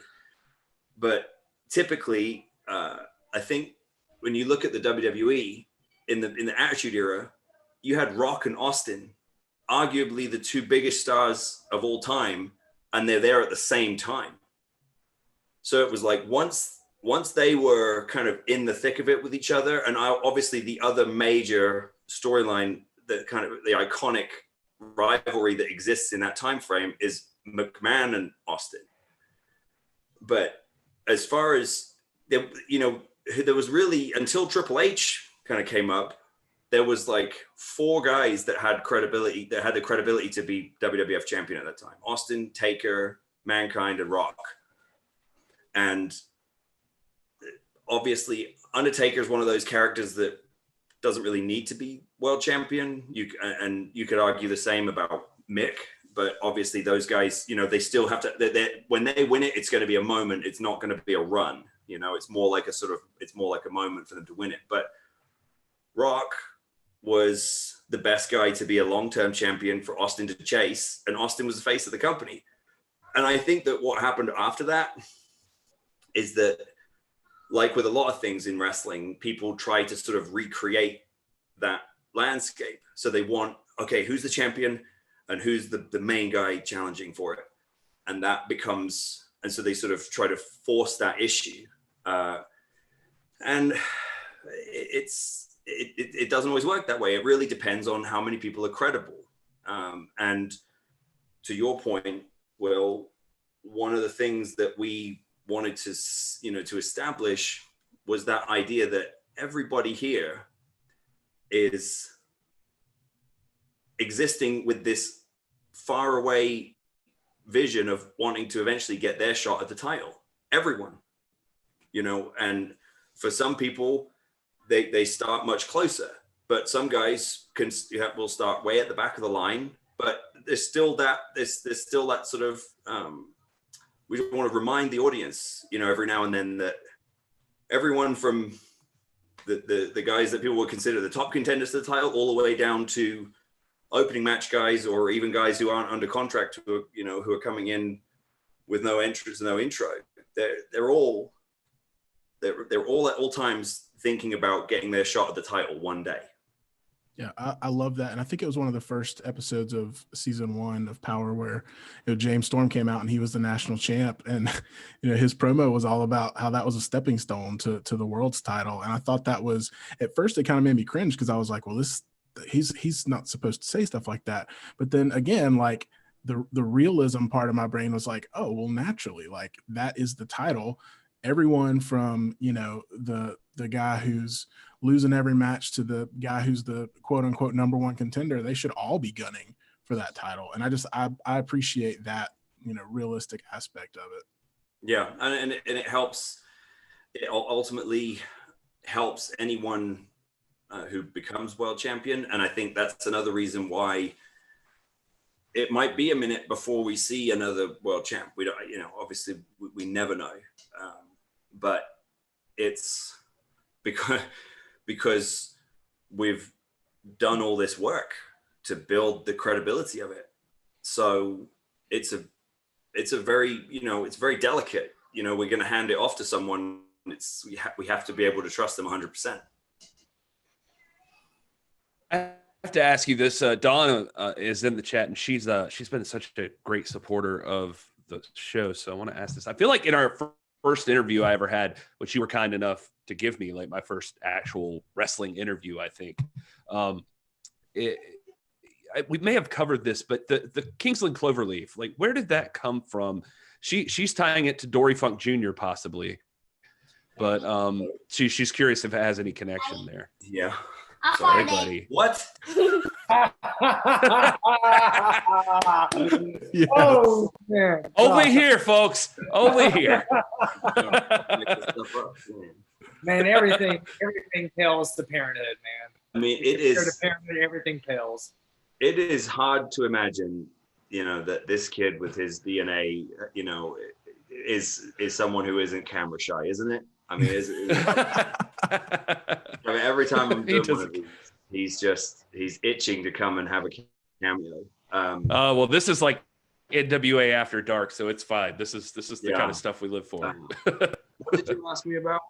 Oh, the Kingsland Cloverleaf. Like, yeah. She was asking about Dory Funk Jr. or something, and so I was just curious. So you have a funny story about that. Dory told me he got credited for the Texas Cloverleaf submission. And he goes to me, I only used it one time in my whole career. So I think it's just one of those things where it's just like, hey, that's Dory Funk's move. And he's just like, okay. But no, I was using the Cloverleaf for a while in TNA. When I came back I had took some time off to do Aladdin at the Theatre Royal, and I came back and I knew I was going to be a babyface. And Bret Hart's one of my heroes. Definitely someone who I model my matches after more than anyone probably in business, along with Flair and Harley. But I was sort of, again, just trying to, at the time, just look at the landscape in TNA and think, okay, who's the top babyface? It was AJ, and then you have sort of this person. And I'm looking around and I'm going, well, maybe I need a submission. Maybe that can be my sort of thing to be different, as a babyface to have, instead of trying to, because coming up with a finishing move, especially nowadays, is hard, because like every move has been so overdone, that people don't really like. It really takes a lot of time and effort to establish any move as something that you can win with, because people kick out of so much. And I was like, well, maybe a submission is the way to go. And I was in the dressing room. I was talking to AJ, Frankie Kazarian was in there, a couple other guys. And I said, Frankie, I said, I need a submission. I want a submission, because Frankie was going to be one of my first matches as a babyface, sort of coming back on this new sort of push. And I was like, I need a submission. He knew I was a Bret fan, and he was kind of like, what about a Cloverleaf? It's like a good babyface kind of submission, because it's kind of like the sharpshooter. You can stand up straight, people can see your face, you can see your face, and it's like you can, there's a lot of ways to get in and out and stuff like that. And I was like, oh yeah, like Texas Cloverleaf, that's cool. And I was like, never done one. Can you show me? So he grabbed someone and said, yeah, like this, and showed me on the dressing room. Just like got someone to lay down. I was like, yeah, you just do this. Like you figure 4 the legs here, and then you get them and turn them over, and that was that. But yeah, like with a lot of things in TNA, they never really sort of firmly established it with the audience that it was sort of my submission hold. So it sort of had a bit in the sun, but never quite really sort of took. And then when we started the NWA stuff and the Aldis Crusade, we had that run in England, in Ireland, where I want to say it was like 10 matches in 11 days or something. And so basically, when I was talking to Dave and this was obviously very early days of the 10 Pounds of Gold series. I just said, I think I want to win. I'm going to win every match with the submission, because then it's like, once we put up that one episode, it's just, just cut to a clip of one guy tapping out, a second guy tapping out, another guy tapping out, another guy tapping out, all different shapes, sizes, colors, styles, but they all tap to the Kingsland Cloverleaf. It's like, we'll establish it in one video. And yeah, we did. That's how, and for me, it's just it's a lot of, to me, especially as a defending champion, having a hold or a finishing move that can be countered and reversed and attempted a lot of different ways is way more fun than having something that's sort of one dimensional. So it helps a lot with psychology and creating tension and drama. Well, what are the big? Go ahead, Rob. Sorry. I was going to say, has that affected your training, your practice regimen at all? Because when I see your matches, there'll be some really wacky ways that someone ends up in the Cloverleaf, and that if this is something you just picked up back in the locker room just on the spot, I would imagine that you've done some rehearsals or some practices. It depends. It depends who you're wrestling. If you have chemistry and you know each other and you trust each other and you can articulate it well enough, then maybe not. But it all just depends. But I'll say that the one thing I have to do more than I ever did before was really work on my isometric tension on my quads, like, because most of the time you put the cloverleaf on it, so it's like 15, 20, 25 minutes into a match and you're gassed, you know, like your lactic's already through the roof, and then you have to sit in a half squat with the weight of somebody else kind of pulling you back this way, and you have to sort of, and it's all on your outer quads. It's all just like, if you've ever done wall chairs, like a lot, you know, that was something. And thank God that when I broke into the business with the Knight family, that was one of the things that Julia had us do. She tortured us with those things. They would make us do wall chairs, like for minutes at a time, where you just basically sit against the wall with your legs at parallel to with your upper legs parallel to the floor and hold it. I found it sort of going into big important matches like All In and NWA 70, Crockett Cup, stuff like that. I would run the stairs. I still do this now. I'll run the stairs, and then basically at the top, every time I get to the top, I'll sit in a wall chair for like 1 minute or as long as I can, and then run the stairs again, you know, sit in the wall chair, like just so that I can try to recreate that thing of building up tons of lactic and blood flow, and then trying to hold that isometric thing. Because the worst thing, the worst thing, and it's happened to me a few times, I've been blown up, and you put someone in it and you're sort of drooping forward and you're kind of like stumbling around, because it's genuinely like, when I put Tim in it on that first episode of Power, he's such a heavy unit, like he's so dense, like, and you know, bless his heart, not the most flexible guy in the world. So it's like, I turn him over in this thing, and I mean, it's just like, imagine doing a wall chair holding like a 250-pound sort of sack, but like kind of around your body and you know,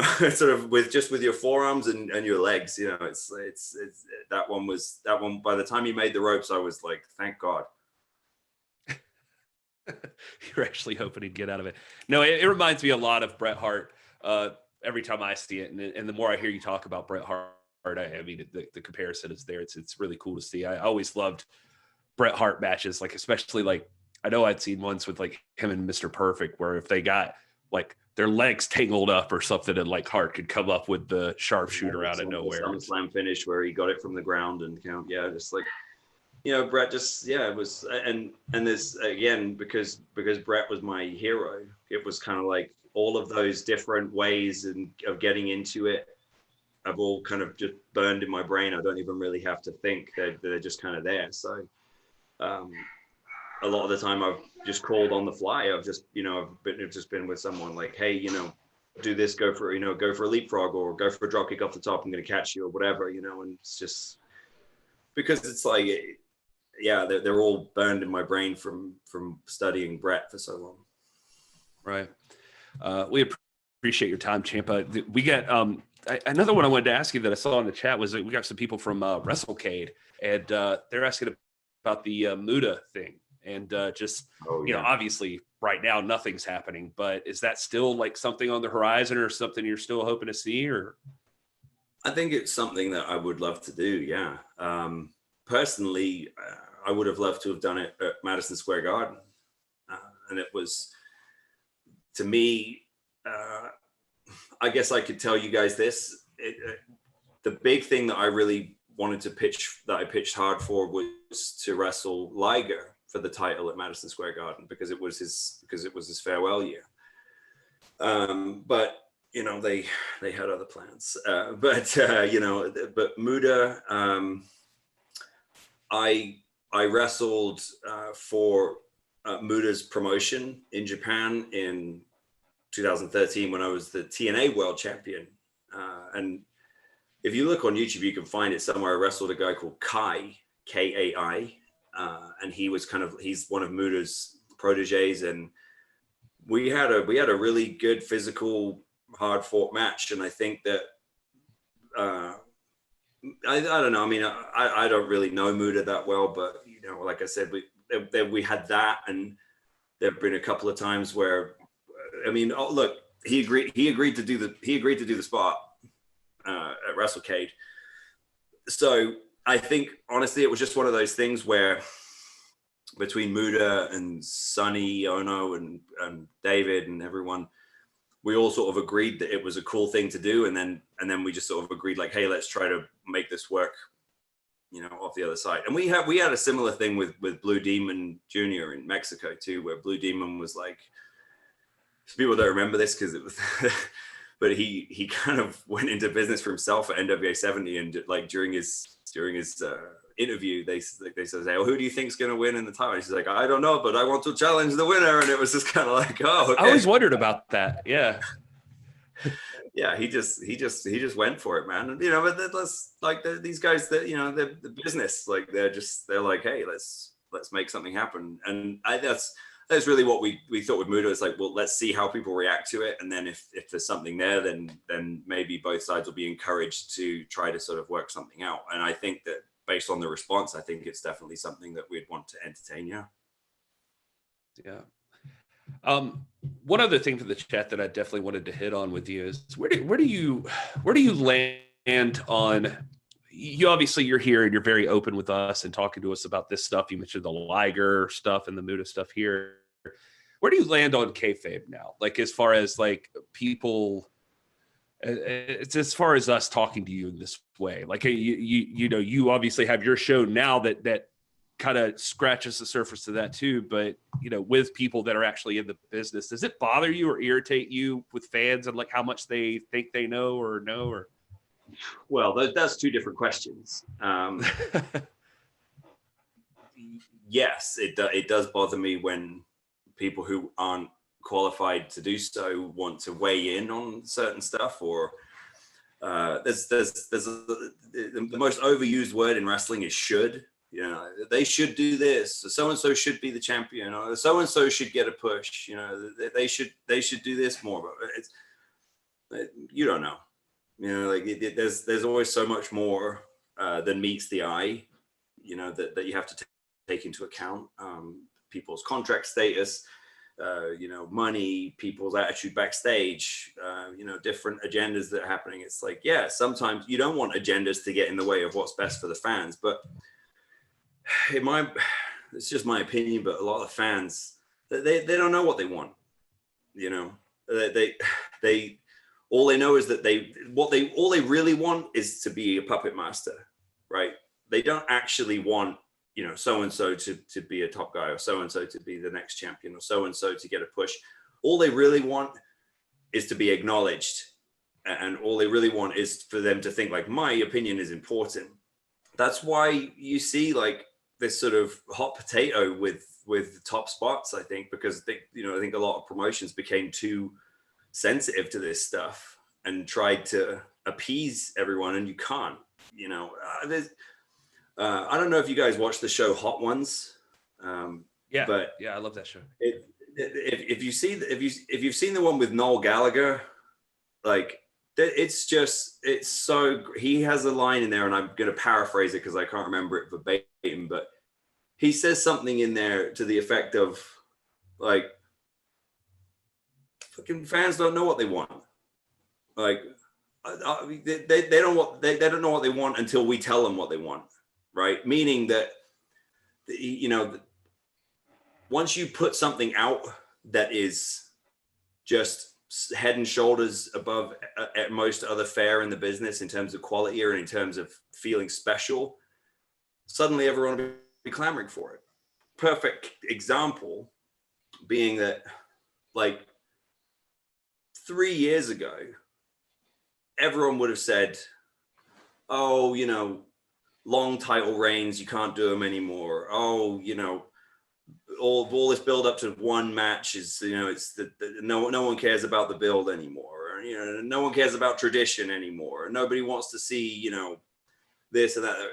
And then we come along and do a sort of modern twist on a classic, you know, and suddenly everybody starts going, oh yeah, that's really great. You know, that's what's been missing in wrestling is, you know, is this like, you know, long form, you know, price, blah, blah, blah. It's like, so it wasn't like we sat there and went, okay, this is what the fans are saying that they want. This came from me and Billy and Dave all going, why the hell don't we do, why is no one wrestling doing this anymore, doing that anymore? Like I've talked about this before, but my first conversation with Dave, I basically articulate my thoughts on what the wrestling business isn't doing. And he conveys that to Billy, and Billy calls me right away and is like, I'm picking up what you're putting down. And he goes, I'm all for variety in wrestling and everybody getting a shot, but like, I'm sick and tired of watching guys that look like my next door neighbor do gymnastics with each other. And I said, I'm with you 100%. Let's do something else. And it's like, but if we'd have said that when we did our stuff, those same fans would have all been butthurt and been like, oh, F those guys. Like, you know, like you're stuck in the past. Yeah, you're blah, you know, this and that. But because ultimately it's like I said before about trying to be an attraction. It's just, once you present something and it's like you own it 100% and you're like really, really with it, everybody just goes, oh, hey, look at that, you know, and you can't engineer that. That is usually a result of a lot of time and reps and a bit of serendipity, and all those things came into play with us, and here we are. Yeah. Where does a guy land like you land right now with what's going on in wrestling? Obviously everybody's trying to do something different. Like do you care to speak on like how you know, just as far as cinematic matches, empty arena stuff? I mean, the NWA Lagana was on here and he talked about, you know, that they're just not, you guys are just not going to do that. Not empty arena. No, I did press him in the Carnyland post thing today. And I was like, so you're saying no cinematic matches? And he was like, I did not say that. And I was like, well, I'm being an investigative journalist, Lagana. But he definitely did say no empty arena matches. Like they didn't want to do the same thing these guys were trying. Where's your head at on how that looks and how you feel? I can't say I really enjoy watching any wrestling in an empty building, but yeah. I don't disagree with WWE or AEW for doing it, or anyone else who decides to do it for that matter, because they have an obligation to their television rights. So it's, you know, I get it. Like you got 3 hours to fill, 2 hours to fill. As much try as you might, there's no way you can fill that much time without some wrestling. So yeah, but we just looked at it and went, well, we're lucky in that respect. We tried to take advantage of our circumstances, be them positive or negative. And one thing that stood out to us during this time is I said, this might end up being a blessing in disguise for us, because if you look at the numbers for the other companies, they've all dropped, because there are the less dedicated fans, you know, the one who are just going to go, I can't do it. Can't sit through the empty building stuff. It's too weird. It's too awkward, or whatever.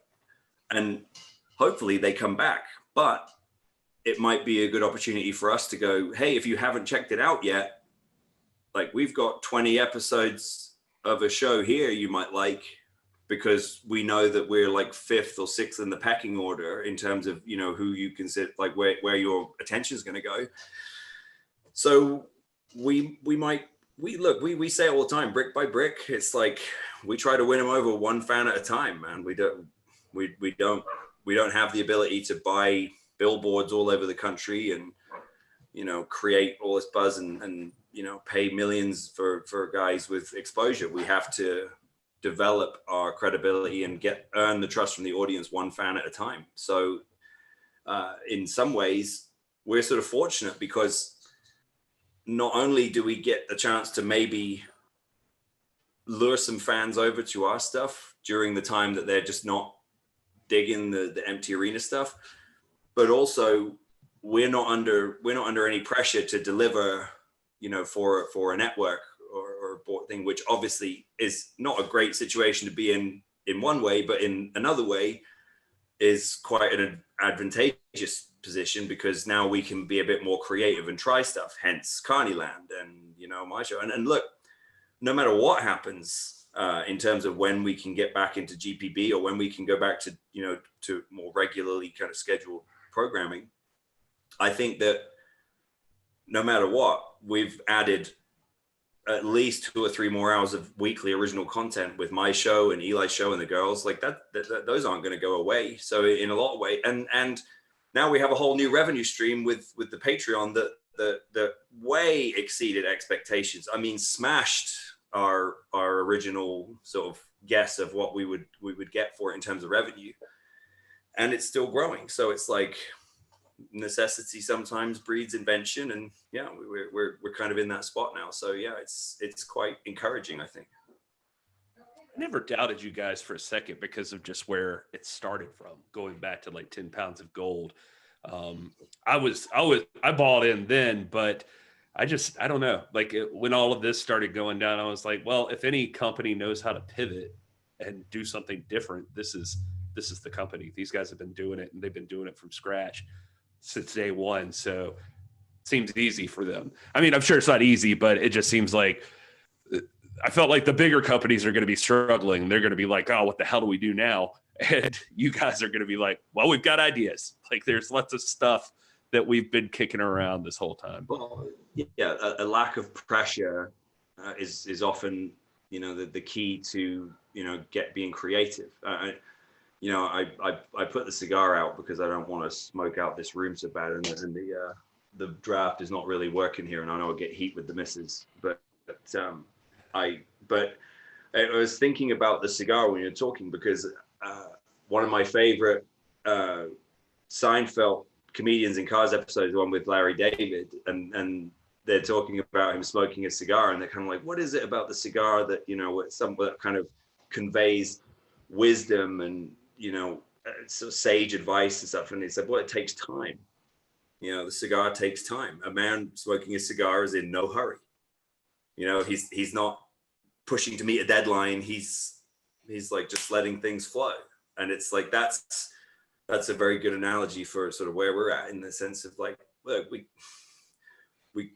all we can do is try something, and we've tried to be authentic and honest with our audience and develop that trust with them from the beginning, where we just go, look, we're trying something.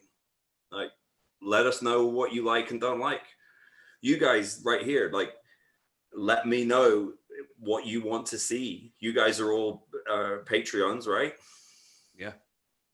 So, you know, what is it that you guys would like to see? Let's do a little market research here. What is it that you guys would like to see from us as far as the premium paid Patreon content? I really like, of all the Patreon stuff, well, of all the Carnyland stuff that came out this week, I mean, your show was my favorite, and the war story analogy that Gary brought up was on point.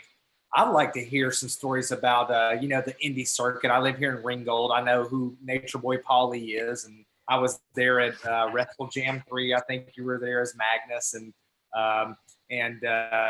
it was. I'd like to hear some of those stories, like Carney Chris, or who was it you alluded to, and that's the stuff that I think is really, really like the in the trenches stories, man. I love that stuff. Yeah, I understand that. I definitely felt last week from the feedback that the True Carnyland Stories thing was one of the things that people liked the most, was getting that first person sort of account of some wacky, kind of crazy wrestling experiences. I think for me, you know, I love NWA for the historical aspect. So, you know, maybe some you know, not trivia or anything like that, but like, you know, some more historical stuff talking about, and I don't know the legality of, you know, I know WWE Network probably owns a lot of the old WCW footage, and I know all those pay-per-views and stuff are on there, but maybe even going back before that, to be able to kind of tell that story from the beginning, and just to show that history, and have, you know, current guys like you even talking about it and how that influenced you. I think that would be a really great watch. Yeah, cool. One of the things that I pitched this week, or that we're discussing, was something where every week we pick one guy from history to sort of study and focus on, and go back and have one of the talent who are particularly passionate about that person, kind of maybe give a brief sort of presentation on who they are, and like what matches to go look up, and what moments to go look up, and stuff like that. So that might be something that ends up becoming a sort of regular Patreon thing because we know that you guys are the real sort of ardent fans and really want to consume as much of that stuff as possible. So I think that would be something to keep an eye out for, because I thought about it because my friend Steve started a podcast and he's in the UK, and he had Tony Sinclair on, and Tony Sinclair was a legend, a British legend, and he's been so good to me. He was he wrestled tons of tours for New Japan back in the day, and he's wrestled all these. I mean, he wrestled Andre, Hogan, all these top guys. But he settled in Germany, so he booked us. He would book me in Germany a lot, and he even booked me and Mickey, and which he's just such a wonderful guy.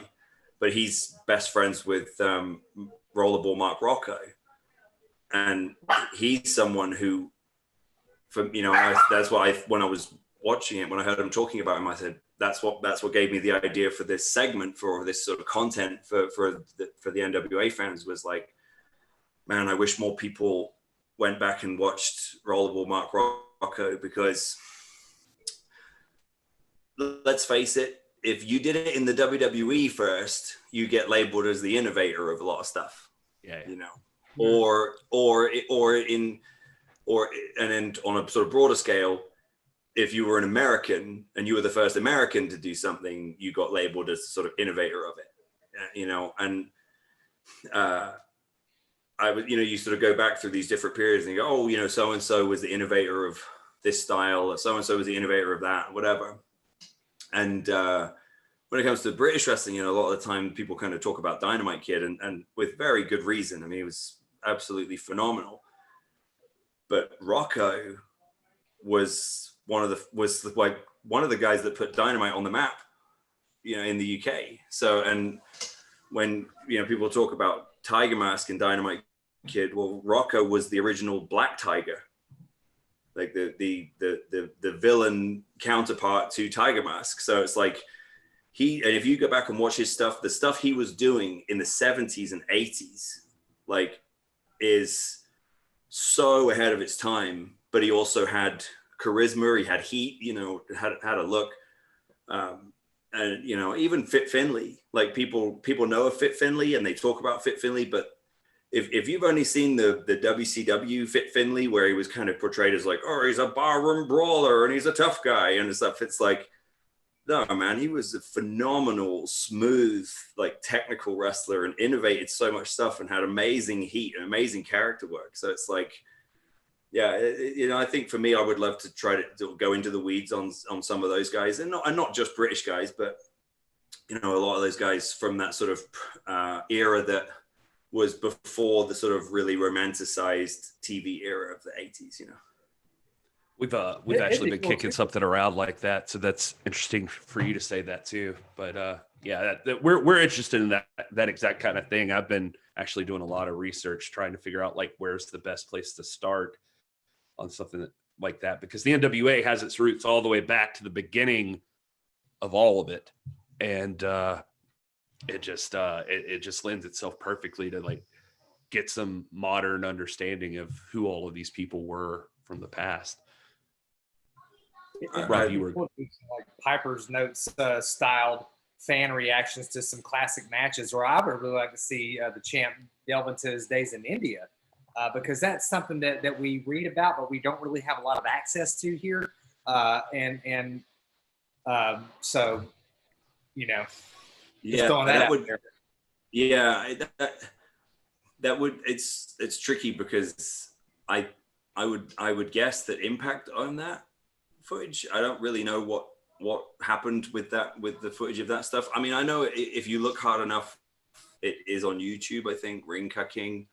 stuff, and I think I have some of them kicking around on disc. But yeah, it's a shame because it really is an interesting show because the production value was huge. I mean, they built the studio, this sort of arena for it. Was they basically came to Orlando, the Indians, and they came and basically studied the impact zone at Universal, and they basically went back and built their own version based off those specs, but it was bigger.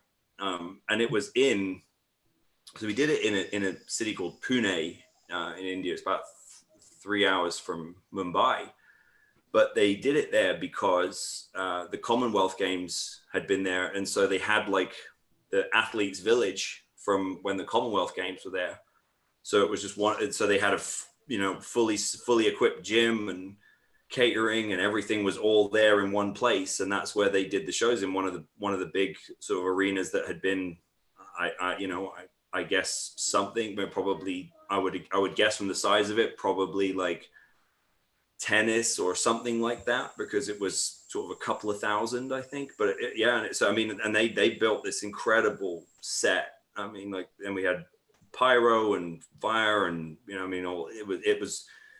it was fantastic production value, and the people were nuts because they'd never really seen anything before. So you get a huge reaction for like the smallest thing. I mean, a lot of us, we had so much fun because it was like going back in time. It was like being a wrestler in the 70s or 80s again, because you would do a big move and everyone would we would think like no one would pop for a body slam, in the States or anywhere else, but here they were.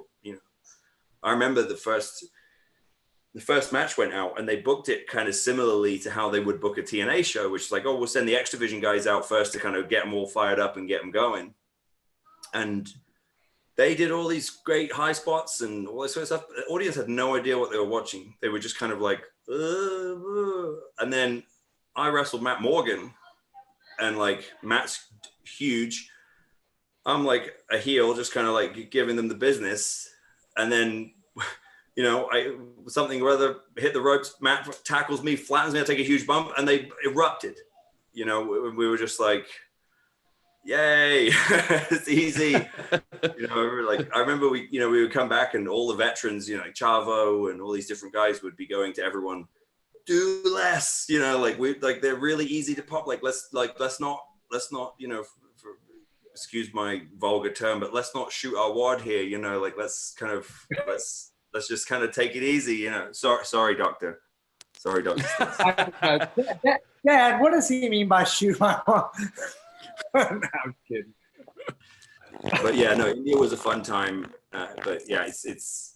I mean, obviously stories from it are fun, but yeah, it's hard to do any sort of real in-depth stuff on it because I don't even know who owns the footage. But what about watch-along stuff? You guys enjoy that kind of thing? Like we've been playing around, man, with the Cast app. I don't know if you've seen that, but it's completely illegal, I guess. But we'll like throw on. We've been doing it sometimes with some of the people that follow the podcast and stuff. We've been throwing it out on Twitter, like, hey, if you want to watch an old NWA pay-per-view, like we did, like Starrcade '89 or something like that, and we throw it up on the Cast app, and you could basically stream it, and people could chat in the chat room, like when you guys throw up a Crockett Cup or whatever. So I think there absolutely is a place for that because people have shown up to that, and people seem to love that. Like just watching an old. There's a lot of public domain stuff out there. Like I put up a Luthez Vern Gagne match the other night. There's a lot of like Pat O'Connor stuff that's not copyright owned. That would be fascinating to get like the champs take on something like that, and just how the sport has evolved over the years. I mean, I don't know how that's going to appeal to kids or anything like that, but for people like the three of us and people that follow us, I think that would be absolutely amazing to sit in a watch along with you, watching Pat O'Connor or an old Dory Funk Jr. match, something that's that we're not going to get any trouble with any content owners or anything like that. Sure. Yeah. And you mentioned Dory. What about one of the things that I wanted to do is I really want to try to sit down with as many real old timers as I can, and really sort of pick their brains and go through all the old war stories. Well, I mean, but a lot of that's going to hopefully be part of what's causing all this. But that's the one thing I wish, I wish that when I sat down with Harley, that we had. I mean, obviously it was tough because Harley was at that point, was not long for the world. So we wanted to be respectful of his time and not, really sort of get a whole lot. But there's times where I sit back and I think, God, I wish I'd asked him about this or asked him about that, and push a bit more on a few other things. But honestly, even though I went to his camp and I've seen him, for here and there, I was still really nervous. If you go back and watch that, I was super nervous talking to Harley, which doesn't happen often. But I was, I held him in such high esteem that the few times where I was a bit kind of deer in the headlights with him. But yeah, Dory would be a good one for that. It'd be fun to get some stuff in because he's a great storyteller. So yeah, that's definitely something that we're looking at on the horizon for what's causing all this is maybe some good in-depth stuff with some real classic old timers.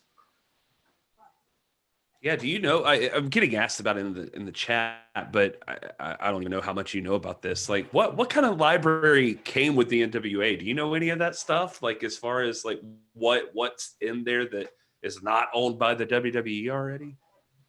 So it's a bit murky. I don't know the official status today because it changes quite often. But basically, Billy had, in my understanding, he had paid for the rights to some Houston wrestling library, but it's been quite contentious. There are times where it's been, that I'm not really. There's a little bit of a gray area about ownership, and there's been a couple of times where there's just been a lot of headaches with it, sort of on a legal front.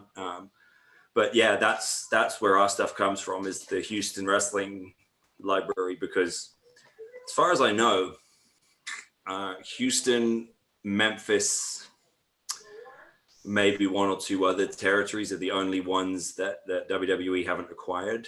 And it's mostly because there is this sort of gray area when it comes to ownership of it. So there isn't any way for them to definitively own it without there being sort of without other people having the rights to broadcast it too. But the most of the stuff that you've seen in any of our content has been Houston Library archive footage. What's your favorite thing you've seen on Carnyland so far outside of your idea? Yeah. Probably Allison's promo class thing. Oh, It just popped me because me and Marty would do that with each other.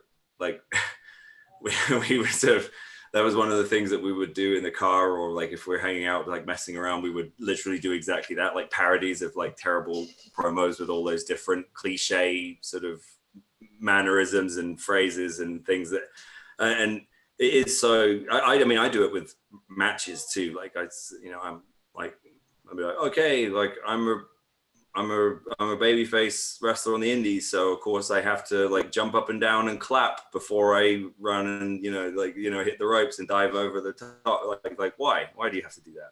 Why does everyone have to do that? Why does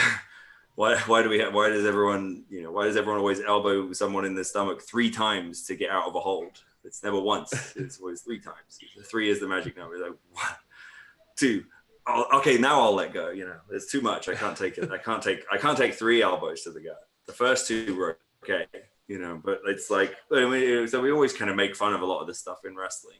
So yeah, the promo class got me because she hit every single stereotype thing that in a bad promo. It was hilarious. I still feel like she is so overlooked. Like Sorry, Robert. Yeah, I No, just. I was curious. Did she write that? Because again, what Gary was about to say, man, I feel like Allison Kay, she is overshadowed. People who really like deeply love the NWA really love Allison Kay, and not to throw shade on anybody else. I mean, I think the women's division in the NWA is so vibrant, but Allison Kay is one that I feel like Jason Kaylee was saying she was like the Stone Cold of the NWA's women's division. I love Allison Kay. She's my absolute favorite. And to hear that, I was like, man, I wonder if she wrote that or David Lagana wrote that, but I imagine she did, right? As far as I know, she wrote it. I mean, I'm sure that David probably collaborated with her, like with most stuff. Obviously, David and Billy still oversee all the content before it goes out. So there may have been a note here and there, but as far as I know, yeah, she wrote. You're right. She's a great talent, a great mind, and she's the best. I mean, she's the best talker, 100% for me. From the girls, she's the best promo, and I think with her, it's just a timing thing. Rosa came in and caused a lot of buzz, and then with Camille was sort of pulling the trigger with Camille. Kind of, it's. The cool thing about Allison is that she understands that you kind of pick your moment. It's a bit like surfing, you kind of wait for the perfect wave and you ride back in, and she's going to be absolutely fine. And things like this, it's easy to capitalize on momentum when you've got momentum. It's not so easy to be able to ride out the periods where someone else is the shiny new toy, and then kind of pick your moment to remind everybody, no, I'm the big shit around here. Way of looking at it, guys. I don't want to keep the champ all night long. He's obviously got family in the background. The guy has been super generous with our time, or with his time. This has been awesome, Nick. We appreciate you, and I'm also not kicking you out, but I'm just saying. I mean, I know you got other stuff to do. I was about to say, I feel like I've completely sort of derailed your format here. Like what you nobody cares anymore. This is the format, man. Q&A session. We'll still do the recap. We'll be on here till 4 a.m. It doesn't matter to us. If Doc Stinson, I mean, as much of a family man, good boy as he seems like, that dude will try to keep us on here until like 3 a.m., like drinking and talking about wrestling. Like he will not stop. I managed to keep Nick Aldis on Piper's Notes off the camera for about an hour. I tried to milk it every last minute of time I could get from him. It was so much fun for us. You got to watch Robert Stinson. You can't trust the man. He's got a dark side. I'm sure of it. We did our he's posted all these pictures of his wife and like being out on the weekend. Then he comes in and like sweet talks us. Like, yeah. By the way, let's talk about that for a minute, because I saw that we shared this the fact that we're both 86 birthdays. Right. I mean, how the hell did you manage to put a ring on someone who was born in 86? Man, I make a lot of money, brother. Like you. How did you put a ring on Mickey James? That's what I'm saying. The same thing. You're the national treasure. Around here, they call me Eddie Crockett, King of the Wild Frontier. So that's Hey, look, real recognizes real. I applaud you, but yeah, no, it was. Yeah, exactly. There you are, Gary. Look. Will, I'm going to leave you out of this, but one, because you haven't really done anything to piss me off yet, and two, because I don't know enough about you. But let's face it, we all know Gary's punching way above his weight too. Oh, yeah, no doubt about that. That's true. Where is Jennifer, by the way? Jennifer.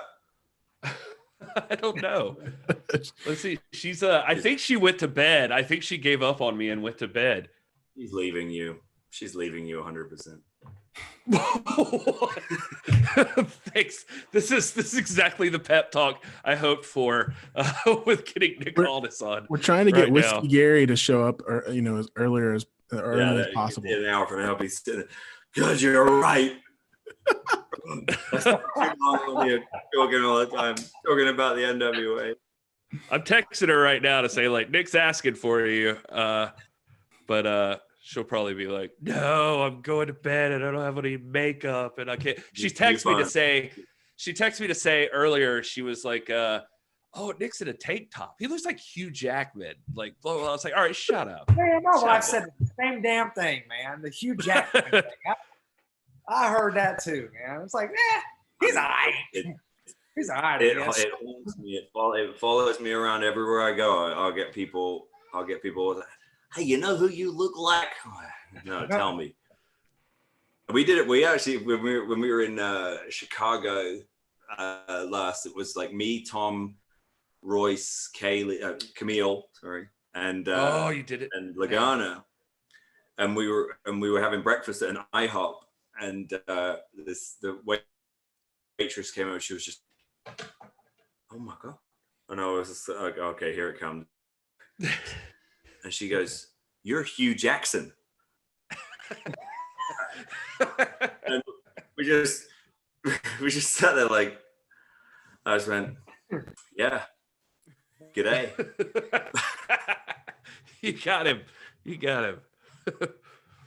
I'm the old honey badger, baby. Oh, yeah. Anyway, I will leave you guys to continue your deep dive into the rest of the episode, and I will bid you adieu. Nick, it seriously, all the people in the chat, I'm sure I speak for them and Rob and Will by saying it means a lot to you. Even all right, I'm done. Whatever. I can't help it. I got nothing left to say to Look how low he is. Look how low he is in the window. Yeah, I know. I just got down here. I just gotta. If she's in bed, it means I could go get the bottle. So whatever. Oh. We'll have to take an intermission here in a minute to go fill up. All right. See you, gentlemen. Thank you, Nick. Thank you, sir. Good to meet you. Thank you. Well, how do we follow that? No, we don't. I mean, I don't know. We just bullshit now. Like there's nothing to do with it. I think that I don't know. It's hard when he is so mean to me that I it's like I feel special and so abused at the same time. No, we ain't going nowhere. We got notes, bro. Oh no. Oh my We God, Rob. ain't going no damn where. So Don't you have work tomorrow? What are you doing? I do have work, but I'm a military guy. I sleep in 3-hour spurts. So come on, guys, pull it together. We just got. I got notes. Listen, my notes went on life right now. here and here for the Carnyland. Will, are you good to take these people to Carnyland? I'm good, man. Let's do it. All right. Hopefully, you guys in the chat want to talk Carnyland. Hopefully, you're still there. We just have the champ on. This is good. What I did hear though, he mentioned, I feel like it's late enough in the show that it's okay to talk about this. He talked about blowing your wad. Like I feel like we just did that like on early on in our recaps because it's like, well, now what do you do? Like I bring special guests. How did you guys feel? Were you surprised? Were you legitimately surprised? Did it blow your mind?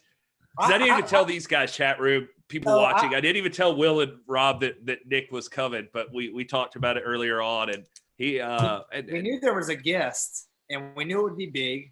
You brought us Lagana, so I honestly I thought it's either going to be Lagana, Billy, or Aldis. So I wasn't surprised. I would have been surprised if you'd have brought on Eli Drake or Josephus. I was thinking, man, he's getting Josephus is coming tonight. But no, it was great, man. Spending time with the champ. Gosh, man, I'm on cloud nine right now. Well, it's crazy because he was talking about this pandemic and NWA being the alternative during the empty arena. That's my story, man. Like that's what I've said. 2 months ago, I was the guy getting pissed off that there wasn't a crowd anymore, and jumped into NWA, and then here I am, a month later talking to the champ on YouTube. Like surreal, man. It's crazy. Yeah, well, yeah, I mean, you're a baby in this thing, like you said, and that's so cool. Yeah, like it's and I wish that I could sit here and tell you, I mean, for what it's worth, I don't even know if I'm supposed to say something like this, but I would, for what it's worth, I wish like Nick hit me up again.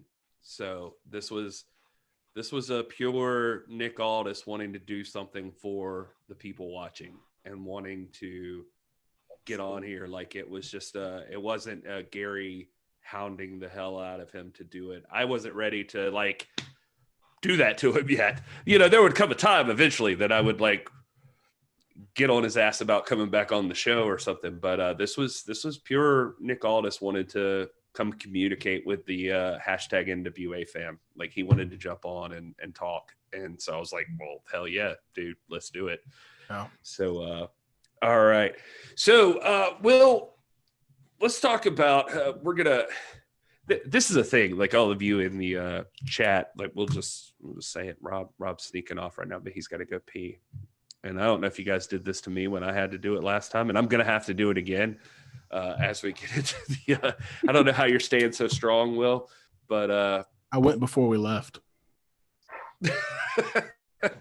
You know who kills me is, I don't know how much you've ever seen of Wrestling Days, but that guy covers full like pay-per-views and stuff. Like he'll do like, you know, AEW Double or Nothing, which was like 4.5 hours long. Mm-hmm. And yeah, I don't know. Somebody's asking why I'm always blurry. I keep. You just got blurry. You haven't been blurry all night, but you are now. I didn't know if I drank a little too much or not. Oh yeah, look at that. No, that's what WWE Front Row in the chat said. Is it whiskey vision? Is that what's happening? No, I just haven't mastered the freaking webcam yet. Like I don't know what the deal is with this thing. I can like screw around with it in the settings and like turn on and off HD and then it comes back. I don't know what the deal is. Hey, in the chat, like as we dive into this, you guys that are still here, still watching, still keeping up with everything, like what you guys like about Carnyland? What was your favorite spots? What were your least favorite spots? Let's get those in there because I think we'll do a quick run through and talk about that. I'll make Will and Rob talk for a minute as Rob gets back. I'm getting messages back from Jennifer saying there is no way I was talking to Nick Aldis. I have no makeup on. I'm in bed. There's yeah. I would have put a Dave suit Scooby on says in the chat. Yeah, Dave Scooby says in the chat does a great Gary impersonation. I blame Will for starting that, and it's hurtful. And so it's endearing. It's endearing. I feel like you did that, and that has caught on. It's like Whiskey Gary, and like leads in it, like Legata, even in the meeting after Carnyland today. So, Will, you weren't there, so I can tell you this. So we had a Zoom chat after Carnyland, and it was awkward. I say awkward because I think a lot of people don't know how to use Zoom. And I say this with all the love and respect that I can offer out to people in the world. But, you know, there was the whole awkward time of like getting it together. Who's here? Who's not? Is your video on? Are you muted? Like blah, blah, blah. And then people generally, like if you're in a Zoom chat with more than, I would say, what we have right now, maybe Aldis added it. If you're not talking, like mute it, you know, or just be quiet. And so there's that part of it. In that Zoom chat of the thing is like people's got like kids running around, or there's like a lawnmower going, or somebody's like freaking sitting on a washing machine or something. I don't know. Like it's like all this stuff's happening, and Dave Legata's like trying to talk to everybody. You're like, and I don't know. I mean, it's just me, but I'm just kind of like, hey, mute your microphone. Like mute. Just hit mute. That's all you gotta do. And finally, Lagana said, I got an idea. Let's all mute and I'll call on people to talk. And but it's a learning process, I think. So anyway, so that happened. And then Legata basically talked a lot about the mayor of Carnyland situation. I took it that they don't know very much about that part of it, that they're still thinking about it. Like, is it going to be a representative from the Patreons? Is it going to be a talent? Is it going to be somebody working backstage? We kind of talked about it with Nick, but they seemed real iffy on that stuff. But seems like it's evolving, and I don't know if you mentioned this during my break here, but to me the most fascinating part was we had just nominated Maureen for to be a candidate, and at that point he got a call from Maureen. He's like, I got to take this, Gary, take the meeting over. And so there for about 6 minutes or 7 minutes, Gary was leading the council meeting. And I was like, then part of me was like, well, hey, maybe Gary should be the mayor. There you go. oh well, that's sweet of you. campaign. But that was enough for me. Like I was like, that's kind of cool. Like, you feel pretty good. I'm not gonna lie, when he's just like, all right, you do it. Like you're a host, take it over. And so that was kind of cool. The reason I thought of all this, by the way, though, is because Legata was going through, and I feel as though Will, again, you started all this, but Legata was going through stuff, and it was just like, I know you're going to do an after show, so talk about this. And no, you guys talk about this part. Do it before Whiskey Gary. Like, you can talk about my cat and monkey after Whiskey Gary. And then, like, he was, I don't know. It was just like great. And I was telling Jennifer about it. She was like, that's so embarrassing. Like, why is Whiskey Gary a thing? I'm sorry. Like, I'm sorry, Jennifer. That's Will McCartan. That's who started that. Listen, when you're elected mayor, I need you to get that spelling changed, because that's really offensive. All right, you guys got to talk to each other for a minute, because I gotta go for a sec. Will McCartan, yeah. So then we, so that happened, and then we spent some time talking about pets. I think several people in the council brought their cats in, and I'm not gonna lie, I brought my cat in as well. Will, you've got cats? I have a cat, and yeah, I don't like her, but we have one. Well, mine was forced on me, so but I did bring her in, or bring him in to make a little cameo. So there was that, but again, it was a lot of it. It was kind of awkward at first. It was kind of hard to understand. I think some of this will be worked out, but I think someone in the chat had said, when you start a Zoom, and you probably know this, Will, because you probably do this quite a bit. When you start a Zoom, you need to begin with laying the ground rules and saying, everybody mute your microphone. We do this every day. We did it. I think one thing they may not realize is that the host can actually set that. You can actually mute everyone's, and they can't unmute it. So, maybe next time they'll just set it up that way. So did anything definitive come out of the meeting as far as, or was it just kind of opening the floor for ideas? There was the only thing that was substantial that has any bearing on the whole NWA community was that Lagana threw out the prospect that the council would serve as something like an electoral college, that there would be proportional voting, and the council members would be weighed more. He also said that there were still a couple of spots, and that they were going to add a spot potentially to make it odd numbered, and that or that he or Billy would have the definitive vote. But the biggest thing was that this body of council members are going to have their opinions are going to have some weight. It's going to end up having an impact on the show and how the direction of Carnyland. So we're not quite sure. Like Gary was saying, I'm not sure if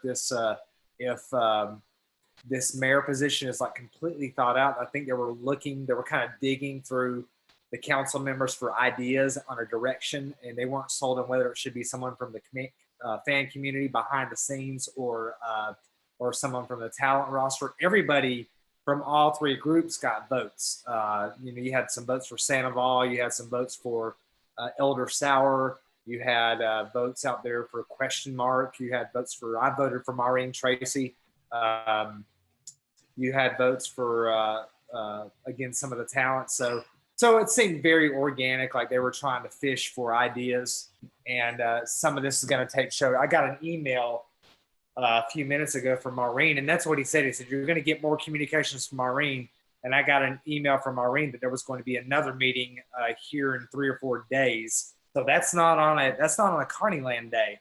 So I feel like this is something that's going to be you're going to be regularly called into service to voice your opinion. That's one of your duties as being a council member. So it's interesting, and it's going to have implications. That's the biggest thing. WWE Front Row is asking in there how many people are on the call. Is it worth upgrading from citizen to council member? I would say there was roughly, well, how many people are allowed to be a council member? I think they have like a limited spot. And like you mentioned, I think it said 41 members, 41 spots or something like that, or 40, and they were going to add an odd number. Yeah. There had to have been 12, 16, somewhere in there, like people on the call today, roughly. It fluctuated. Yeah. At one point when we first got in, we walked in, it was 9 people. And then at one point there was maybe 17 or 18, and then a couple have dropped out. And there were some folks that just quite couldn't figure out Zoom that dropped out. But I would say to WWE Front Row, yes, there are limited spots for this. This isn't something that they're just going to continue to put out to make money. They've already exceeded their expectation with Patreon, so it's not like they have another target to meet. But this is something that you're going to get content that's exclusive just to you. Like these video chats are going to be released just to council members. There's going to be, he alluded, I don't know if it was a separate channel, but certain strands of content that are on the cutting room floor that are just going to be given to council members. There's also the discounts and that kind of stuff. So it's absolutely worth it. If this is something you support, and all the levels get very, very, very, very good benefits. But I would say for somebody, go ahead, Rob. Sorry. No, go ahead, man. Well, I was just going to say, especially for a hardcore fan, which I consider WWE Front Row to be, what I would consider us to be, like guys like us, Elder Sour, and that kind of thing, that you're there, like you're going to be going to Power, and you also regularly purchase merchandise. And, I got some DMs, no lie, today after that call that were saying, like, this is the best amount of money, like, I've ever spent, just because like each week I'm going to get to talk to somebody. And so that alone was cool for them. And but even for like you, Front Row, that I know you're a merch purchaser and you're at all of the tapings and like all of that stuff. I feel like there's going to be like lots of benefits for that sort of thing. Yeah. I think they're going to take something we haven't really talked about is that there'll be talent conversations just with council members. And so that's something that alone right now, if you take everything else, that alone is worth it. And that's why, we're going to do an intervention with Natalia and find out where we can't cut some numbers here and there to make sure Will gets in that number, because Will's got to be on the council. Hey, for the record, she didn't say no. I didn't even bring it up. So, still a possibility. Yeah, hey, I think there's Gary a chance. and I have if we prove it. Yeah, we just did it, and my wife was against it. But I will say this, that the reason my wife has not like fought me tooth and nail over it is that she sees the growth and the energy that's put into this, and not just by me anymore, by guys like you too, and that the people like you folks in the chat that are into it and that it actually means something. Folks like Nick Aldis show up on the show. Lagana acknowledges it. She sees it, and she's like, this is something different. This is not just like you're playing Fortnite, and staying up all night or something. She's like, this is a real thing, and you're reaching people, and it's become something. And so I think she buys that as a hobby. Very real cultural significance. It's very important. And my wife does too, man. Natalia, just knowing what I know about her, she'll see that as well. I mean, this is something where, obviously my wife would rather me spend all the moments that I have with her, but she looks at this as a positive thing. Like Gary, I think you were saying the other day, there are a million other things I could be doing. I could be out here and there doing getting in trouble, but I'm not. I'm here with good friends, good people, talking about good, edifying things. And this is something that's a very positive thing. So if you've got the means, and again, all the levels have very good benefits. But if you have it within your means to do this, this is something. While the opportunity is there and it's quickly dissipating, I would jump on it. All right, well, guys, I think we'll jump into the Carnyland recap, and we can always talk more after that if Rob's still up. And so we'll. I just like giving you hell, Rob. Sorry. That's all good.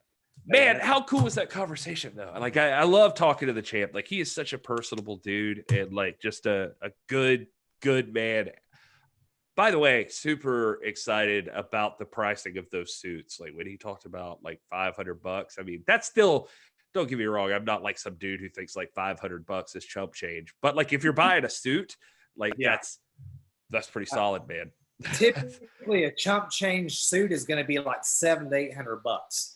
You know what I'm saying? So $500, and I think I have 3 suits, and the last suit I bought was like 4 years ago when I had a little extra money. $500 for a quality custom made suit. That's amazing. That's amazing. Yeah. So the episode this week was called "Hey Brother, Rumor Has It." Now, I will upfront say that the rumor story, I didn't even know there was a rumor story, but that was the theme of the episode, and it runs throughout the episode, maybe a bit too much throughout the episode for my taste, but there you have it. Girl Power debuts on Friday. That was the first thing they announced officially. I think they maybe caught that there was some confusion about that part. We got questions about that. I think we all maybe did. And there was, like they said, well, we announced it to Patreon. And I was like, well, I missed it. And why is that a Patreon thing? Like, I don't know. I missed it too. And I was pretty tuned in to Patreon for that stuff. Yeah. I was like, all right, well, that should be just like a regular thing when you, but Aldis said they listened to us, right? So we get to be the voice. So just saying, I don't get that one. But so Corgan does an intro, which I thought was kind of cool. It had a very I don't know. I thought of Twin Peaks or something for some reason with Carnyland this time around. I was like thinking of William Patrick Corgan like talking to us in a narration leading us into Carnyland, and it still seems like it's going to be some kind of scripted program, and I'm still not 100% sold that it won't be once everybody can be together again. Like I feel like there's going to be some real weird stuff going on once everybody's around each other. Right now they're trying to fake it, but I think we got some hints that they would totally do that if given the opportunity. But yeah, what I did like is he did say that the ground is fertile. We're building this land together. If some of you are going to approach this as cynical and you're going to just be against anything here, but some of you are positive, some of you are dreamers, some of you are going to try to build something, and we can build this land together. The gates are open. And I don't know. I was like, I really dug that intro. Anything to add to that? I just thought the random stock footage that was in there was just like, it was like, so Natalia watched this with me tonight. She was in the living room. I had it on the TV, and so I was getting some, and that was her kind of reaction. It came on and she was like, what is this? And I was like, oh, this is Carnyland. This is what we talk about on the internet every night. But just like, and it's so funny from the perspective of someone like me who, is in marketing and content creation. Like I've seen all the weird stock footage options that you can purchase. And to me, I'm just sitting there going, they just went out and bought all the weirdest ones they could find and just spliced them all together and had, the narration over it. And I thought it was hilarious. I loved it. I think part of where I got the David Lynch thing was like there was definitely at one point a baby doll with a nail through its eyeball or something. That's the one that stuck out to me too. That was weird. That was the point where Natalia like spoke up. I could tell she was like kind of like scratching her head over there, and then like the baby with the nail in its eye. That was when she was like, "Okay, what is this?" Right. For me, it was the music that was playing because it I feel like we've heard that before, and I I wanted to go back to some 10 pounds of 10 pounds of gold before this and look at one of those segments with Josephus coaching Billy in the studio. You remember that, where Josephus and wasn't that the song that Billy was playing back then? He was singing, I distinctly recall, because I've gone back over this, he was singing something about lover doesn't love as much as love can love. Right. Something he does super that, but weird. The instrumental intro to that, I think I was like, when I was listening, I was like, man, that's the same music from back during the Josephus thing that they did. So I don't know if that's true or not, but that's Rob, if that's true, that is the deepest of pulls. So congratulations. It's just that preoccupied me. So I was sitting here thinking, I was like quickly, I was like, I got my notepad and I've got my one screen up, trying to catch all the little images and all that. I wanted to go back to one of the old 10 pounds of gold segments. And, but Billy Corgan is like legit in his apartment right now watching this in the dark. And he just threw his bottle of wine against the wall. It was like, finally, someone recognizes my genius. Oh, like man. that. I just picture that. Hey, Billy, William Patrick Gordon, we done been recognized for genius, man. We done been recognized. Dr. Speaks. You just ruined it right there. He's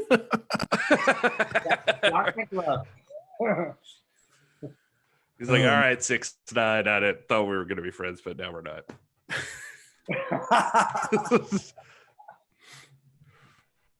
Have you guys seen 6ix9ine, by the way? Was that reference lost on you guys? No. Woof. You still haven't seen the 7 stages to achieve eternal bliss, man. That's a perfect Psychotronic Film Society movie, man. Oh, well, you should come on and talk about it sometime. Well, but I digress. That's another. So you haven't invited me, so burn. I'm going to be honest with you. Well, first of all, any of you are invited. Whatever. Anyway, the next segment was Carnyland College again, and it was Heat 101 with Allison Kay.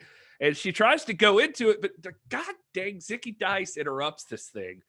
And this is where it started. Already, I was irritated with the rumor thing because I was such a fan of Allison Kay's last segment, and then Zicky interrupts this one. And this is what I'm talking about. Already, they're doing this let's faux interact with each other, and they clearly are taping other segments. So it's fine. I mean, it flowed fine enough. It was just like, oh, hey, did you hear the rumor? No, what rumor? Give Zicky to Iggy. Like, I don't know anything, Zicky. And anyway, you guys have thoughts on this part? I thought it was the perfect use of Zicky. I mean, last week the Zicky Dice segment wasn't my favorite. This week it was. I thought that was the perfect. I mean, him coming in and saying, "Oh, I left something in the girls' locker room," and she was like, "No, you didn't." He was like, "Yeah, no, I didn't." Like, it was just that was just the perfect comedic, full of himself skeezy character, and I thought that was perfect. I loved it. I mean, again, Allison Kay was number one for me of the whole episode. Just well, number two. We'll get to my number one later. But I mean, I thought it was great, and I thought Zicky did a great job, and I popped for that. I agree. I like Zicky in this. He just seems so disheveled, and this is how I like to see Zicky, basically harmless. I don't, and maybe this is just me being older and not as culturally attuned as you guys are to what's going on in the pop culture, but I didn't know what the icky thing meant. I felt like I was missing out on something. I thought it might have been I don't want to say this because I could be completely wrong, but I thought it was a pot reference, the ickiest of the sticky or whatever. I've heard that before. I don't know what he was talking about. Yeah, sticky. Well, but part of the other part of me though, because I like Zicky coming in here. The other part, and this kind of comes up again through my notes 4 or 5 times. I love Zicky Dice. He's one of my absolute favorites. But I was annoyed too because I wanted to hear Heat 101 And then we get later on to like Tim Storm, and I'll stop it there. But yeah, I was annoyed partially, and then I was kind of bewildered. But like, what is like the icky? What does that mean? So maybe y'all can enlighten me. I thought he said Iggy, but I mean icky. Yeah, icky. Dude, I'm not a stoner either, so I honestly can't vouch for this. Is a total Will thing, so I'll throw it to him. I've got no clue, man. Why don't you just shoot Zicky the invite, get him in here, we'll ask him. I mean, is there a thing about Iggy is that a thing, or what does that mean? Is that, or do you guys not know? Or I have no clue. I have no clue what you're referencing. Okay, just making sure I'm not alone here. No, he definitely says like give Zicky the Iggy or something like that. Like he I don't know. Talk for a second. I'll ask him. I mean, so when I first heard it, I thought he said icky, and then he said it again, and I was like, man, please don't do a stoner reference on here. I mean, if that's your thing, that's okay. I'm not here to judge you, but I'm going to have to explain that. But I'm not going to ask him to come on the show if you're going to preach to him, Rob. Oh, I want to preach to him. He's already been on my show, and we got through it without one preachy moment. But I just it confused me because it's like I feel like that's a reference that as a wrestling fan I should know, and I'm a little bit lost on it. So Gary and I are both I don't know it right now. That's why there's like a lull. We're both like, let's check Google. So y'all don't want to talk about it. So yeah, let's just move to the next segment. No, legit. What I was doing, I was asking Zicky Dice. Like, okay. I'm sorry. I'll. we got. Now you're acting like I'm big time in here or something, and I'm not. That's not the intention. I'm just saying. You know what? I'll just text Ric Flair. Okay, hold on. WWE Front Row is saying giving the Iggy is wrestling slang for giving someone the lowdown or real story. Well, there you go. There you go. So appreciate that. Yeah. Some insight. That's what we need, man. That's it. Shout out. We're gonna move on, or are we just gonna stop there? No, we're gonna stay here. Because legit the conversation went, I said, hey man, what is the Iggy? I've been asked to ask you that in our live chat right now. And he said, on YouTube? I said, yes. And that was, that's the conversation. And then I sent him the Zoom ID and password. So now you know. Well, he's in there now. He's playing poker. He's in the chat room. That's what happened. That's how we do things around here. That's how Gary does things around here. I've been doing this for like 3 weeks. I don't know what I'm doing. No, it's how we do things. WWE Front says in a match, it's a squeeze of the hand from the wrestler to the ref to indicate they're okay.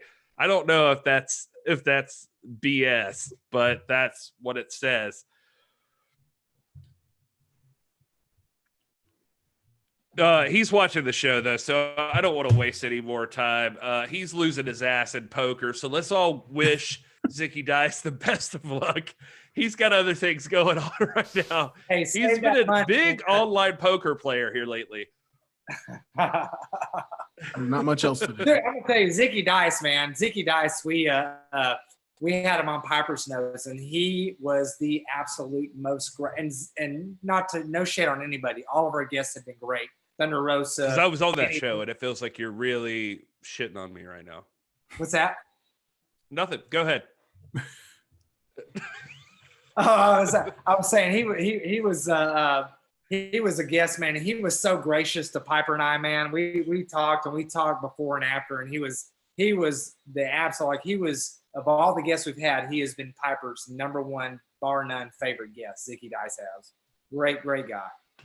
I don't blame you. Zicky Dice, I have had nothing but nice things to say about Zicky Dice. He has been good to us, the show. He's been one of my favorite interviews.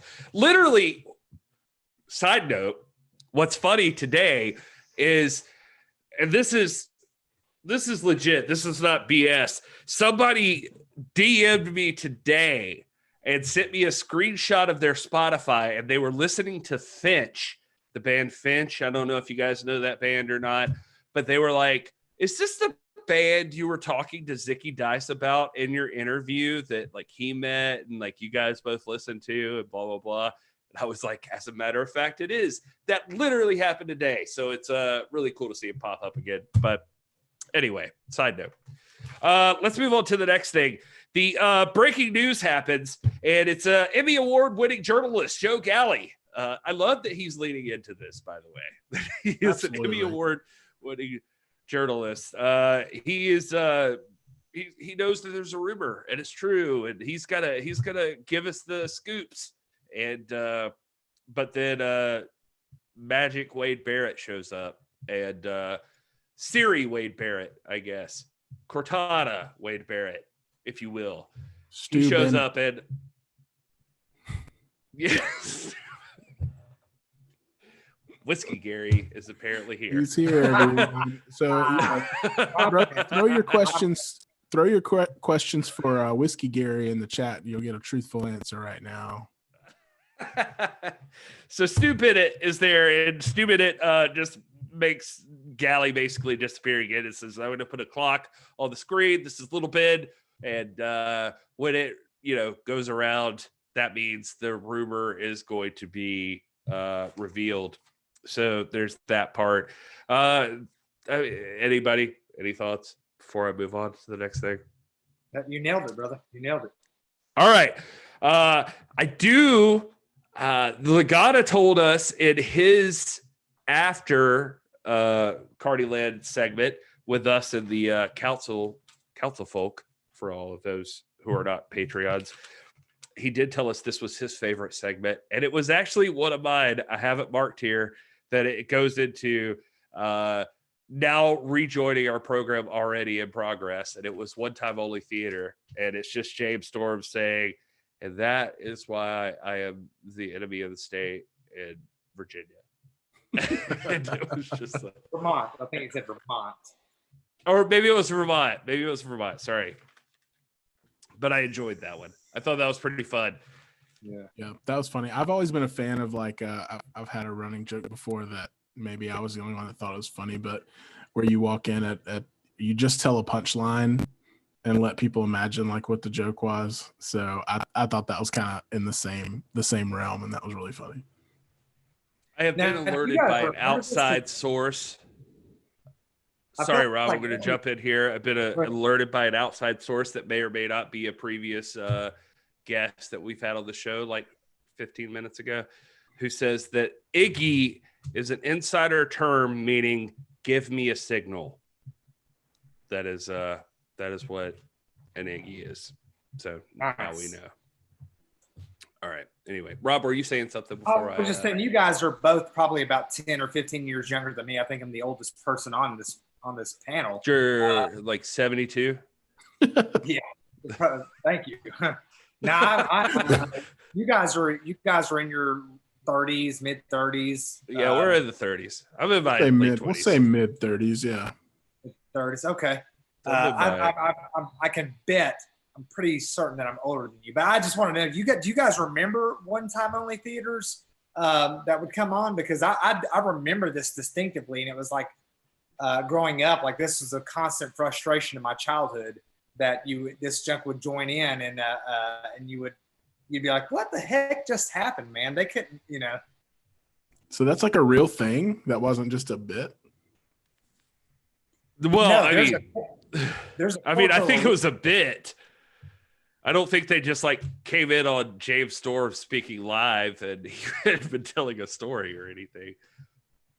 But it's clearly a reference to nighttime television or movies in the late 70s, early 80s, and even before that.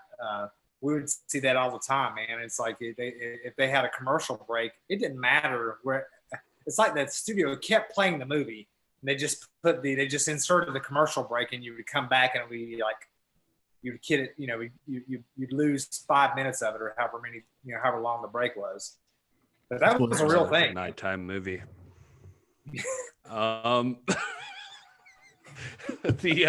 No. Lagana definitely did say that he remembered like it would there would be like a breaking news thing, and it would come back to like the show you're watching, and it'd be like, what the hell is happening on this show right now? Like, I don't understand. Like, what is the storyline? Anyway, it was good to see James Storm, and it's good to see that Nick casually dropped it in here that in What's Causing Aldis, he is having James Storm on the show. I don't recall seeing that. And if it was on What's Causing Aldis this past week, I also missed it. So I didn't say it because I thought it might be insider. Oh, go ahead. Sorry, Will. I missed if that happened. I missed it as well, but I'm super excited. That's one. I'm excited too. I had seen that, but I didn't like announce it to the world because I didn't know if that was like a thing everybody knew or something. I had seen something about that, but no, it's good that James Storm's going to be on there. He's been one of the guys, one of the people that I've been missing. Actually, this show has a few of those, so I'll get to those. The next thing up is here's one of them. Royce, are you afraid to touch things? You get the you're dealing with hand sanitizer that's only like 95% pure.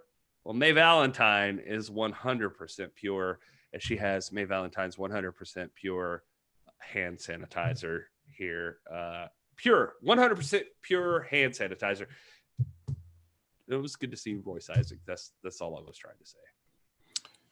Royce, you shrug your shoulders and be all day long. money sign. That's his name. Oh yeah, he did drop that. That was good.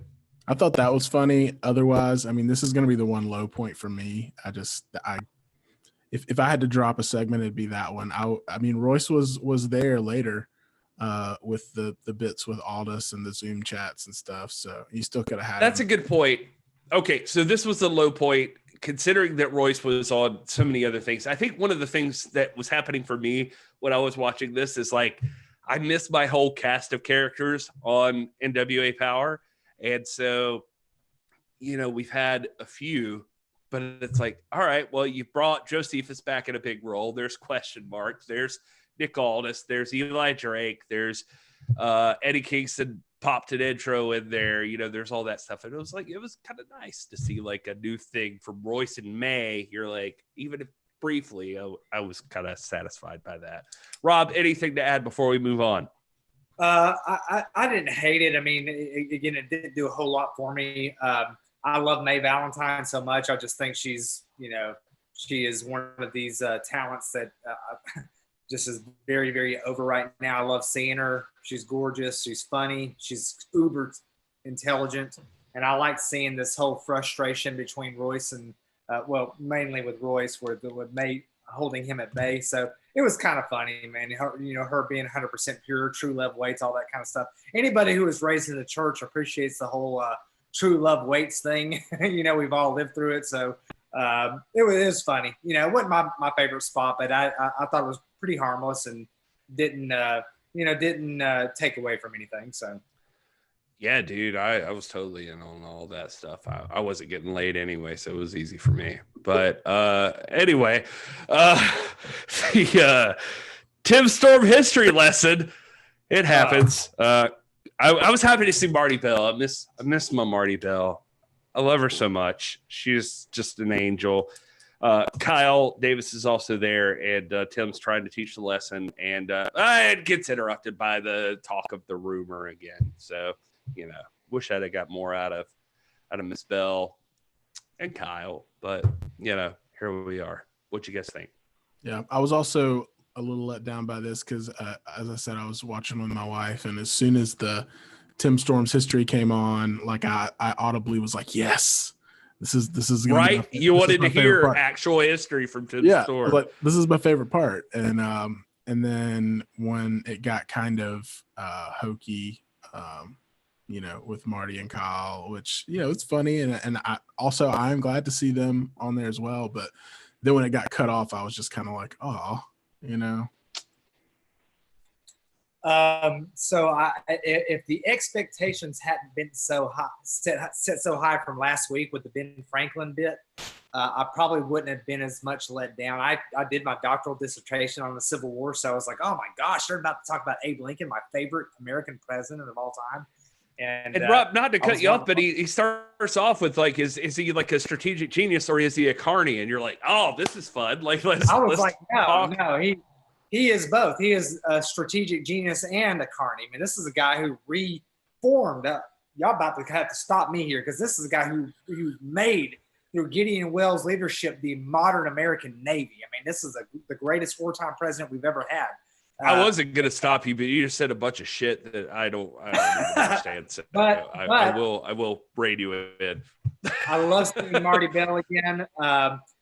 So this is like where the part where we're in retrospect, like the whole hinting at the rumor thing started to burn me a little bit because it's like, oh my gosh, man, this rumor better be big. They better be announcing that EP3 is coming or something like that. They're just going to be a roster edition. It legit like pumped the rumors so much. I'm so glad you said this. And this goes back to like our weekly episode where I said the exact same thing that like, you say exactly what's like in my other side of my mind that I like try to step around, but that was it.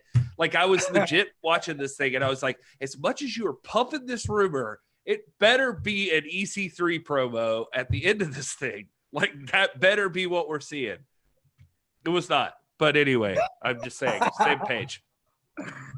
So, I mean, that's what it was. I wanted to see because I learned a lot about Ben Franklin. I didn't know. I wanted to learn some more about Abraham Lincoln. I really am a huge Abraham Lincoln mark. Like I said, I did a lot of research in his documents. I've studied many of his private letters. I was like, man, I can't wait to hear this information. And so when they interrupted this one, I'm like, please tell me on Carnyland next week we're going to give Abraham Lincoln his due. Let's hear that. And this rumor better be worth it. So those are my thoughts on that. I think we're feeling things out still. Like I think they're trying to like learn what people really want to see. And like I think personally, my opinion is that something like the Tim Storm history lesson, maybe they didn't realize how much people actually just let the guy tell us a history lesson. like that we legitimately just want to hear history from Tim Storm. Like that would be fun. And especially I feel like that was you hit the clickbait headline there. Was Abraham Lincoln a great strategist or is he a carny? And it was like, I'm in. Let's talk about Abraham Lincoln. Let's do this. And you don't talk anything about Abraham Lincoln. That was disappointing for me. And I know that's stupid to say because it's a wrestling show or whatever, but it's not a wrestling show. This is Carnyland. And God dang it, don't tease me with that. You could have done it and still pulled off the whole rumor bit without invading too much into that little segment, which I thought like last week with Tim Storm, that was one of my favorites, man. You could have done both. So, Agreed. All right. So we'll move on to the next thing. It's like, this says how much I thought of it. It's Hey Brother, I wrote, and there's like Thunder Rosa, some guy named Tom Campbell, who legitimately, I have no idea who it is. Maybe you guys do. And Marty Bell, Quarantine Barry, they're like talking about rumors and blah, blah, blah. And I'm like, all right, you guys are leaning into the rumor thing. Mm-hmm. Yeah, it was definitely at this point that it was like a little bit overkill for me. All right. Then the clinical psychologist that they introduced, Gally introduced, I believe, is Dr. Rose Hathaway with Sal Bernaro. I was just happy to see Sal. Absolutely. That was my takeaway from this one is I was just happy to see Sal.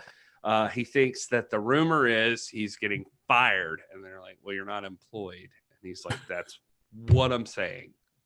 And then he starts running into things like, "There's a Tasmanian devil, but is there a Tasmanian angel?" And Teenage that was the Mutant best. Turtles. How are they been teenagers for 40 years? And I love that so much. But if it's YouTube and you're watching it with your friends, is it WeTube? That's what we're doing right now. Yeah, is this WeTube? So I was into the Sal Bernaro segment. legitimately, like, some of the stuff was clever, and then also I just miss Sal. Sal's like a legit good guy. What'd you guys think of that part? I thought it was excellent. I loved seeing him. I thought he did a great job, and I mean that was. I thought, I was a little. I'll say this, not to get like too serious, but I was a little apprehensive, with all, and we talked about this on the weekly, but with all the emphasis on mental health and things like that, I was like, okay, hopefully they're not about to like make a mockery of psychology, right? Therapy and things like that. And they didn't. I mean, they really didn't. I mean, the Dr. Rose was professional, and it didn't at all, I don't think paint, therapy or seeing a psychologist or anything in a bad light. It was just Sal being off the wall, and it was entertaining. So I will say that when it started, I was kind of like, uh-oh. And then I thought executed it in a way that was great. I loved it. I thought, because like you guys, I love Sal Rinauro, man. He is one of my favorites. He's always he brings so much light and levity and joy. The guy's clearly happy and he loves what he does. And I felt like it was like a reprise of like Deep Thoughts with Jack Handy. I don't know if you guys remember that, man. It's like, I do, yeah. You know what I'm saying? It's like, blow ye winds like the trumpet blows, but without the noise. I mean, it's like everything he said, I was like, And Rose Hathaway, man, I'm like, gosh, we got to see more of her. I'm digging Rose Hathaway, Dr. Hathaway. Oh, why? Like, can we shoot straight on the show? I mean, I thought she was like, that's what we're here for. Like, I thought she was fire, man. She was like, she reminded me of like Miss Tessbacher or a Stacy Keebler. She was gorgeous and knowledgeable and struck me as like a real psychologist, and she may be, for all I know. But I loved her. I want to see more of her, kind of like I want to see more of Mae Valentine. And Sal Rinauro, just, man, his bits were, this was Jack Handy all the way. I loved it, man. You know what? The one thing I remember from Jack Handy is him saying, he said, like, people are like sleekies, like generally pretty useless, but like a lot of them can bring smiles to your faces when you push them down the stairs. My favorite Jack Handy comment was when he says something like, I don't know if I'm gonna get it right, but he says, me and my cousins had a friend named Uncle Eddie. Uncle Eddie was covered with air, and every now and again he would eat one of us. Then we realized Uncle Eddie was a bear. My favorite one, I go down the rabbit hole of these and like will binge on them on the internet. But my favorite one, short and sweet, and it's just, I'd rather be rich than stupid. All right. Right. In the chat room, people in the chat room want to drink wine in an effort to catch up with Whiskey Gary. Well, good luck, you sons of bitches. Yeah, good luck. We're not catching up. Yeah, not gonna happen. So Wrestler Dad with Nick Aldis was next, I believe, and we got to talk to the champ about this very thing, and I don't know. I'm going to say the thing you guys don't expect out of me right now, and considering the lateness of the hour and everything else, but I actually like this segment a lot, and it was from the fact that Nick Aldis told the story about when he thought his tag team partner was gone, and that it was because he had to team with someone else because because Sting requested Nick Aldis to be his opponent. And then he told his son, sometimes even when everything seems to be against you, it's just because it's aligning for you. And I loved this. I loved it. And I was like, God bless it, you son of a bitch. I love the paradox of him like pouring his heart out and then cut to the cat just like looking at the wall, and then his son staring at his tablet, and then the dog just staring off at in the distance, and he's just talking to nobody. I thought it was just, but like it was such a great story. It was such an inspirational story, and it was just like I love that dynamic. I'm a late 20s. Did we establish that? Late 20s? Late 20s dude. Late 20s dude. And it's not true. But it hit me. Like I was just like, boom, that's it. That's the kind of stuff I love. Like I love like those kind of stories. Nick Aldis is killing it. That's hidden amongst all of the stuff there. Obviously funny stuff that's going on.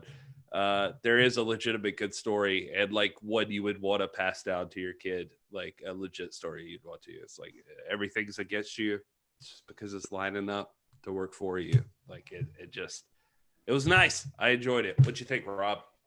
Man, I saw for a second I thought you were going to be like, you guys are going to be surprised because I hated this. I knew you loved it. Of course you loved it. This was my favorite segment of the night, and I think because and Will might concur here, we can identify with this where there's like this moment where we're pouring our heart out and we're sharing it, and it's just kind of going over their heads. And those moments, those come and go. But I think back, on a trip that Tanya and I were on a few years ago, and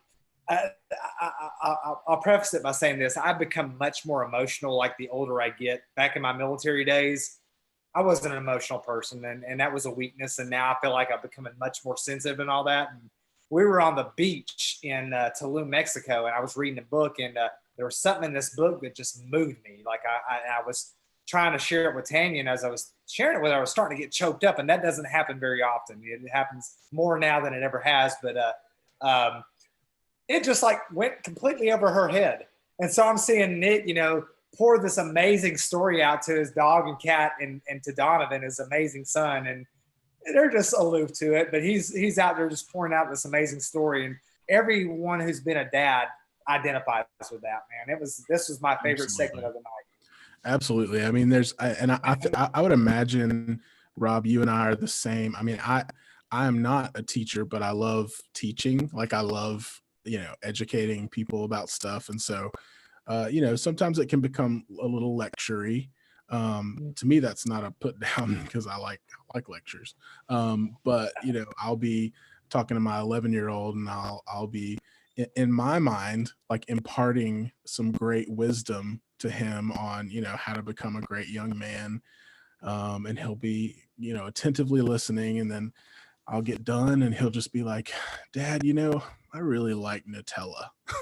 And I'm just like, were you listening? I was teaching you a lesson. Right. So absolutely.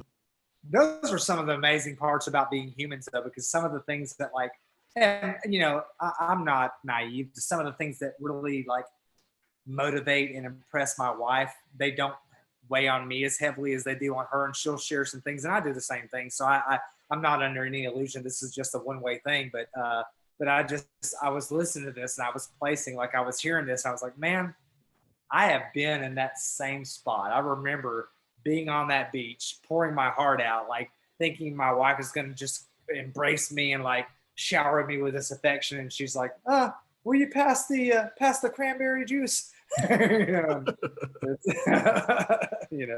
was great. I love that spot, man. And because just in a previous cast session, we were talking about Nick Aldis and Sting and his relationship and history with him. And, there was some debate about how many people Sting has ever tapped out to. And I think we arrived at the conclusion that we thought there were two. And through our research, we found out there were three. Right. Nick Aldis, Kurt Angle. Sting, Kurt Angle, and Bret Hart. It was Bret Hart that tapped out Sting. Yeah. So that was kind of neat because he has an amazing history with Sting. So I love that. I love the history, like you were talking about earlier when Nick was on. I think the perfect end cap on that whole thing was like Donovan popping in on the chat tonight and just letting him know that he farted. Could not like the rare occasion that you get a chance to see the champ like slightly embarrassed. It's like, what? No, wait, what's happening? And I mean, It's like, technically, you're human. This is it. That means we had 2 talents from tonight's Carnyland on the show tonight. That's true. That's a good point. Donovan was featured on Carnyland tonight. He doesn't even know it yet, but he was a star. The next thing up was in these uncertain times, Josephus showing his 16 by 16 rooms that you can get at the CB&B, the Spiritual Development Center. Clearly, they are storage units. What do you mean?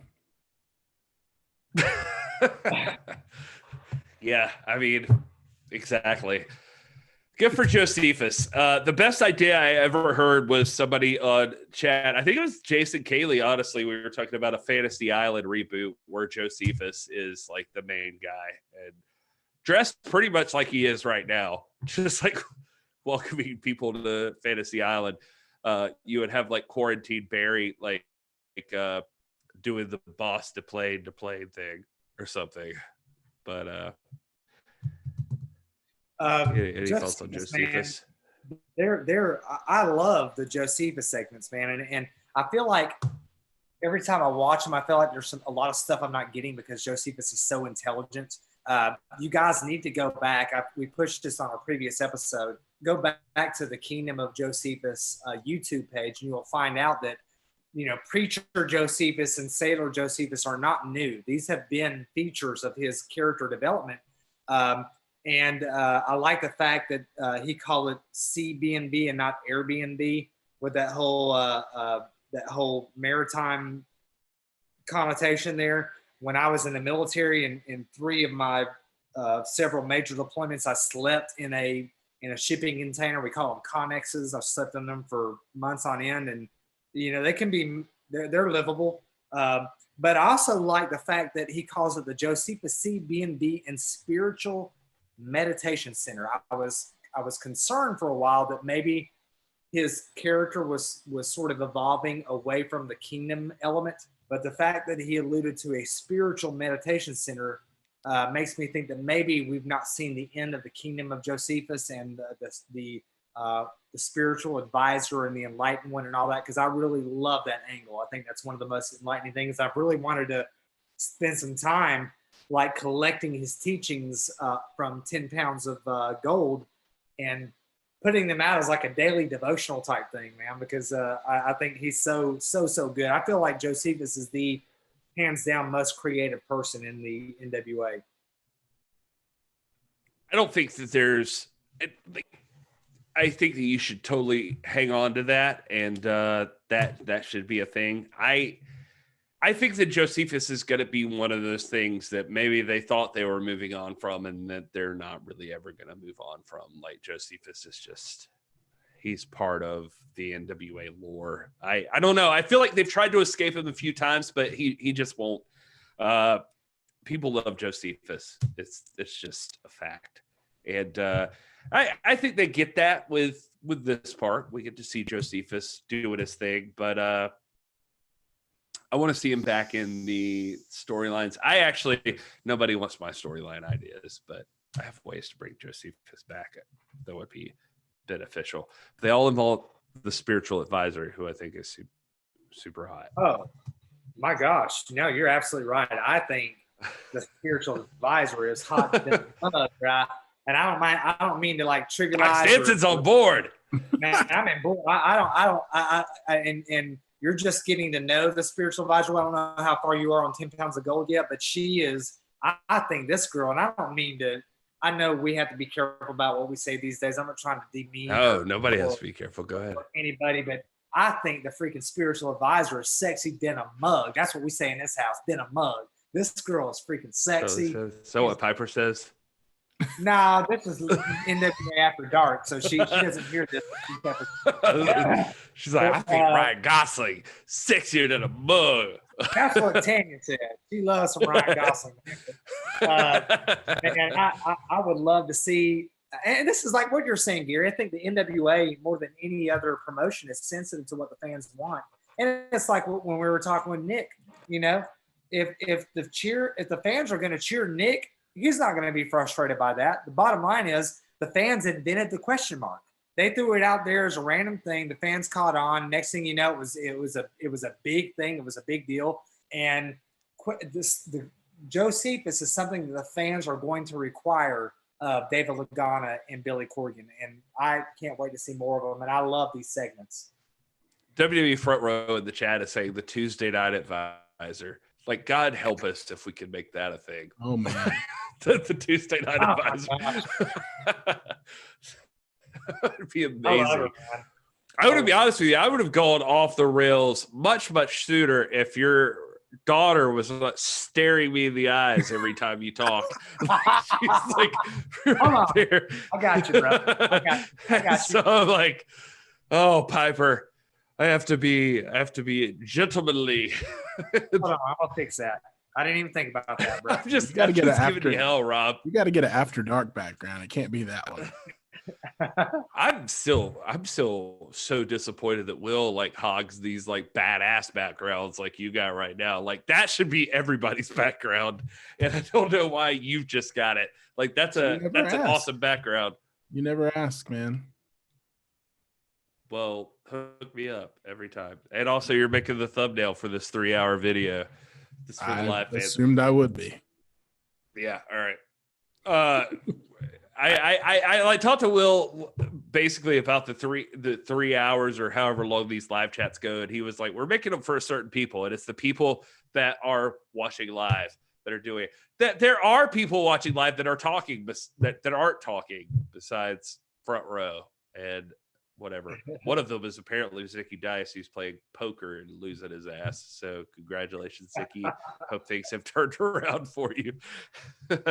All right. The next up is Monrovia Unmasked. So we went right from a Josephus to a question mark segment, which is unwise because people might make weird connections. But Monrovia Unmasked, Geography Part 2. What? I don't understand what you're talking about. Oh, yeah. I mean, I don't know. What do you mean? The whiskey. But I'm the whiskey talking. So. Talk about the no answer C. And if you go there, you got to bring peroxide, dental floss, and electrical tape. Not sure what that's about. But they do mention Mask Island, which I talked about last week. And I am a big fan of Left Eye Lake. So that's my favorite spot. I hear that's where all the parties happen. More of a Nose Lake guy myself, but yeah, to each his own. Sure. I mean, well, you gotta go where you're gonna go. But I'm just saying, if you're gonna take a trip to Monrovia, at least set aside a weekend for Left Eye Lake. This is the only bit of content that we have seen previously, and I imagine there's been a third episode on Commerce that's already been released by Aaron Stevens. Then they mysteriously stopped doing that, so I'm assuming that they're saving these now for Carnyland. Rob, this is not to interrupt you too much, but this was the interesting part that I was mentioning last week, because it felt like they were taking these things that Aaron and question mark were already doing, and they added them to Carnyland, but it's like Camille's stuff hasn't been added. So that was I didn't clarify that as much last week, but that was part of my thing too, is I was like, well, Camille's making a lot of content too, and you're not like throwing it in. Sure. I think that has to do with this being Carnyland. You're going to look for more of the curiosity features of the wrestling life and what surrounds the NWA. So you're not going to see the Nick Aldis, suit unpacking. That's more conventional stuff. And Camille's content is fabulous. I love it, man. But it's more conventional. It's less curious unless you're doing the voiceovers and that kind of thing. And she's got voiceovers with like Ricky Starks and Zicky Dice and all that would probably fit into this. And maybe we'll see that. But my thing is that if you follow the Kingdom of Josephus content, this stuff is so much in line with stuff he's already placed on YouTube before for the last 2 years. He clearly has a creative hand behind this. I'm assuming as a producer, not that Josephus and Question Mark are the same person. But What? this is, because that's ridiculous. What? But Why do people say things like that?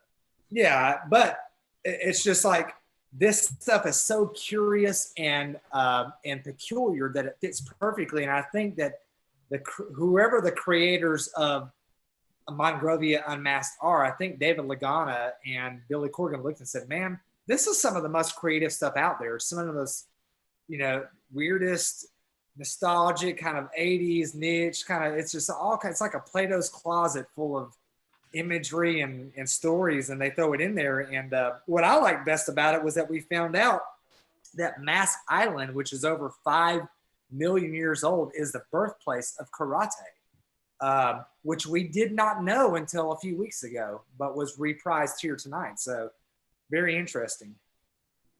There was dinosaurs. What? Wait, what? There was dinosaurs there doing karate. Yeah, that's right. Massive like mosquitoes and velociraptors, and it's crazy. I will say this for Lagana and everybody else, they didn't count on somebody like Stinson who's gonna write like history books based on this. So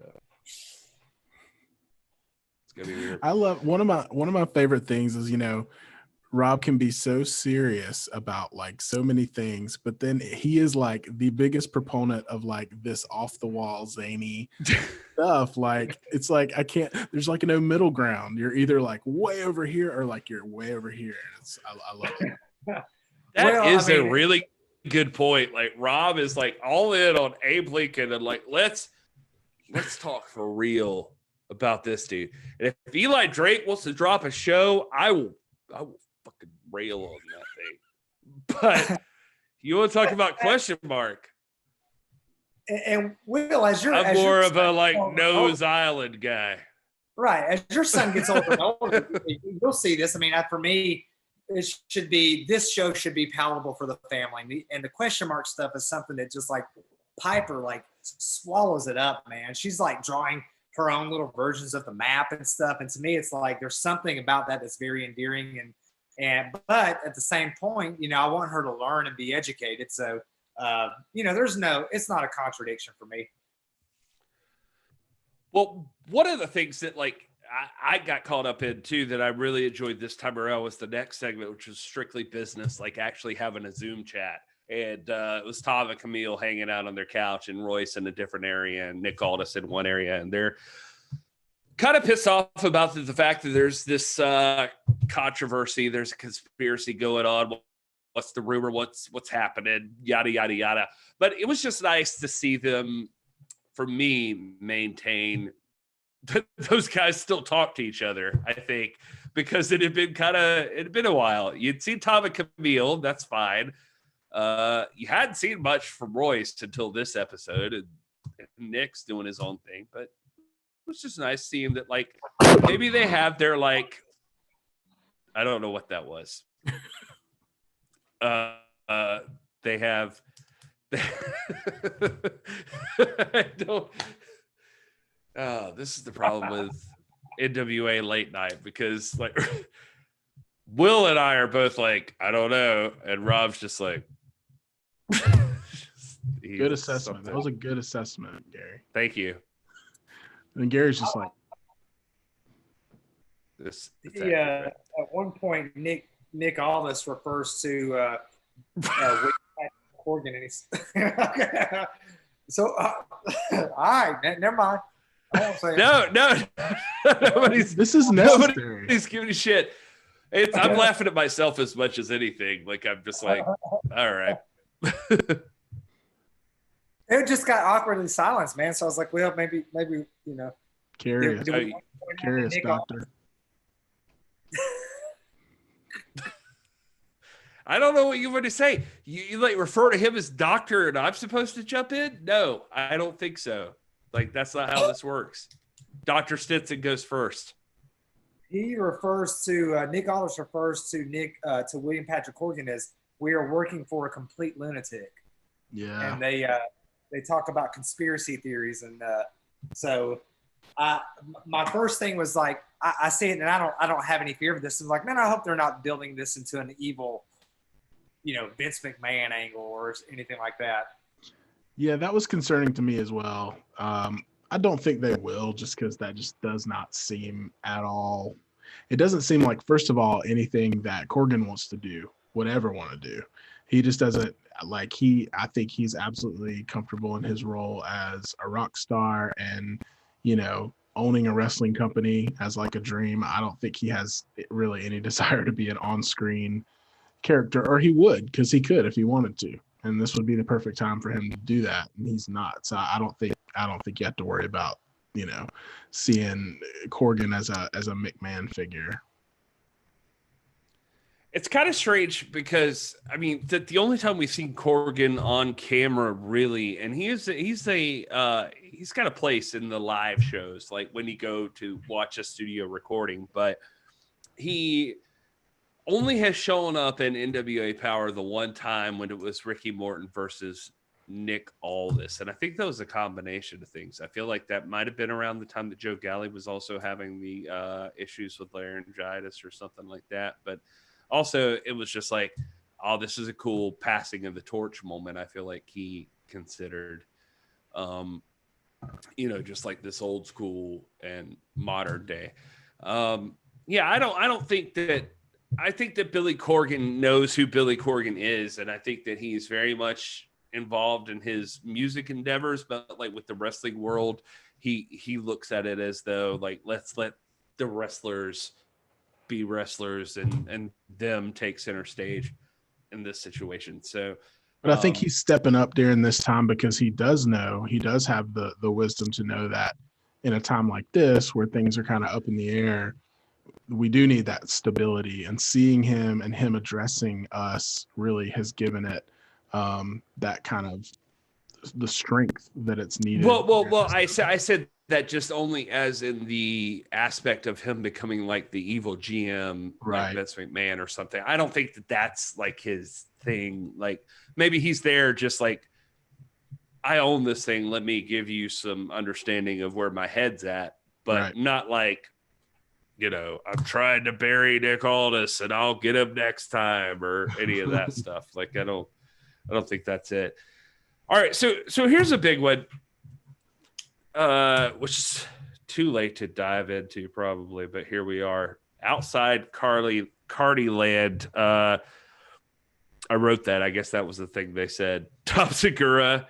They mentioned Tom Segura, and they have Eli Drake, and he's playing Pierre LePew, and he's like talking some trash about gardeners. So in our after chat, and the thing, Dave Lagano was super proud of this.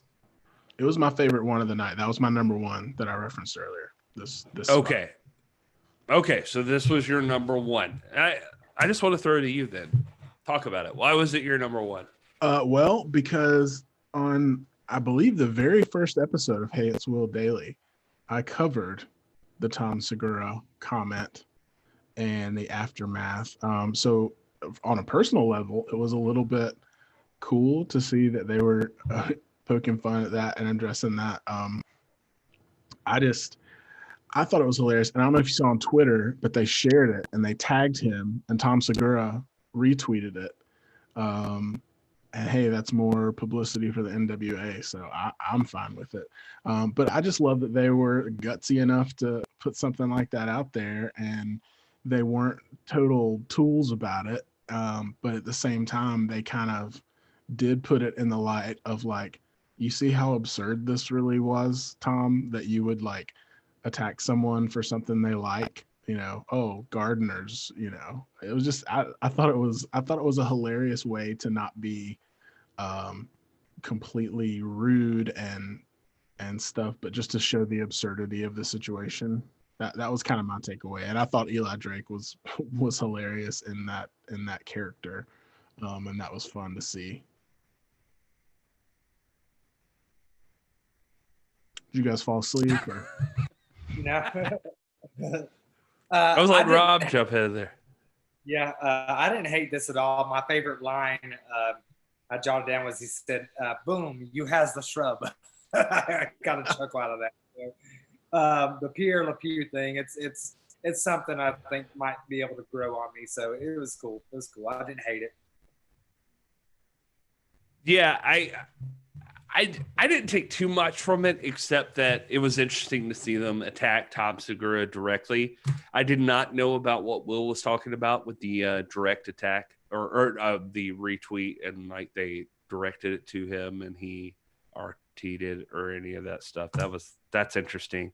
Logano was pretty proud of it. I distinctly remember him talking about him and Eli were proud of it. I don't know. I wrote the Tom Segura comments off way early, so none of it mattered too much to me. So it's interesting to see what other people thought besides myself, because I was just kind of like, this guy. I don't know what else to tell you. Wade Barrett loves Little Ben. I definitely put that next. He was real happy with Little Ben. Little Ben was about to take what? Stu Bennett. Why did I keep writing Wade Barrett on all my side?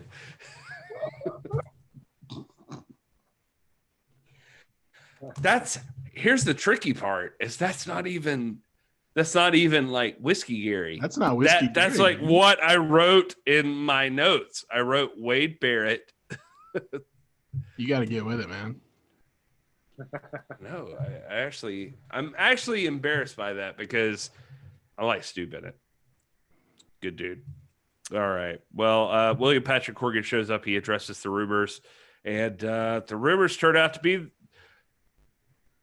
there will be a first mayor of Carnyland. It's going to be Gary. It's going to be you, Gary. Doubt it. Not after this. Not after all of this. Oh, or because of this. Think about it. I won't. Not if Stu Bennett has a vote. I know. God, Stu, I'm so sorry. I don't know what was happening there. I kept writing Wade Barrett on every one of my notes, and I've been pretty solid on Stu Bennett. Like I'm not trying to be an asshole. Like I like Stu Bennett a lot.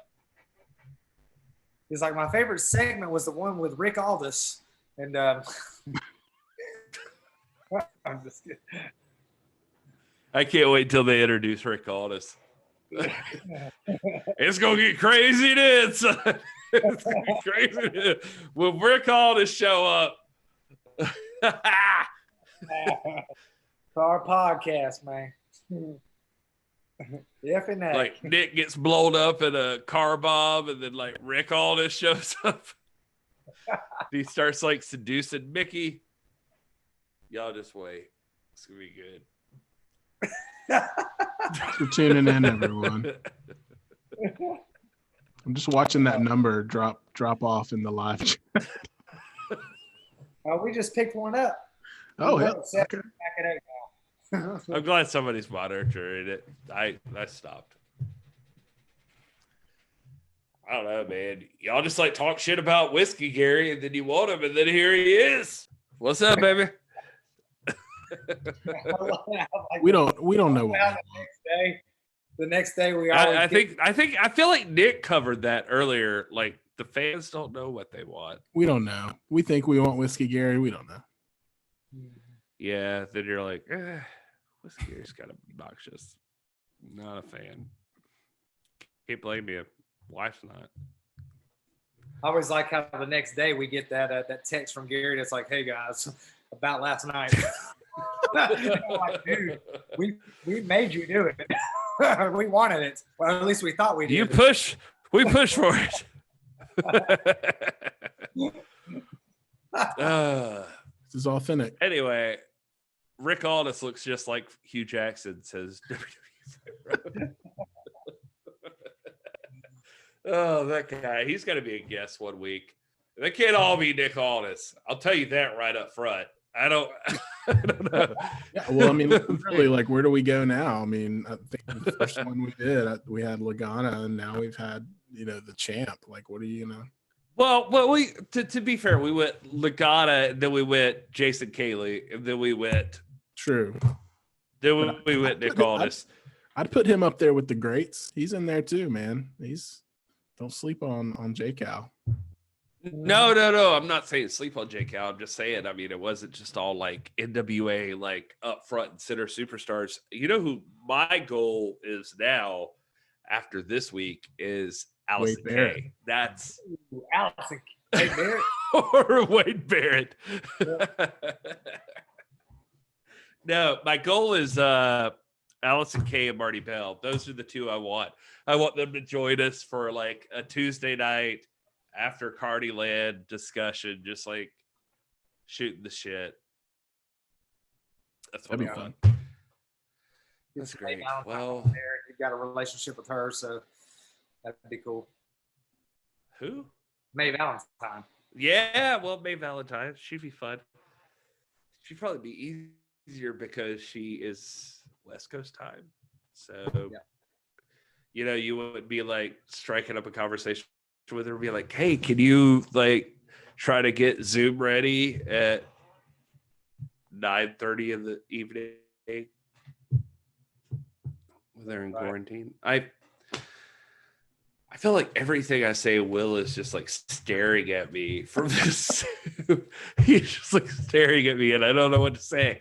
I don't know. I think it's time to wrap this thing up, probably, if I had to guess, guys. And it will. I hate you, Will. I hate you so much. I love you, and I hate you. I'm so trying to much. be supportive. I was agreeing with you. I was like, yeah, sure, why not? Oh my God. Anyway, thank you guys so much for tuning in. If you've been here for this entire live chat, I felt less guilty about it. Just for the record, I felt less guilty about us going forever and talking and eventually turning into Whiskey Gary after the important interview, which was not these guys. I felt better about it because Will was like, no, Tuesday nights are live chat night. We talk to the live chat guests. We have other things for like everybody else. And so I think we've accomplished that.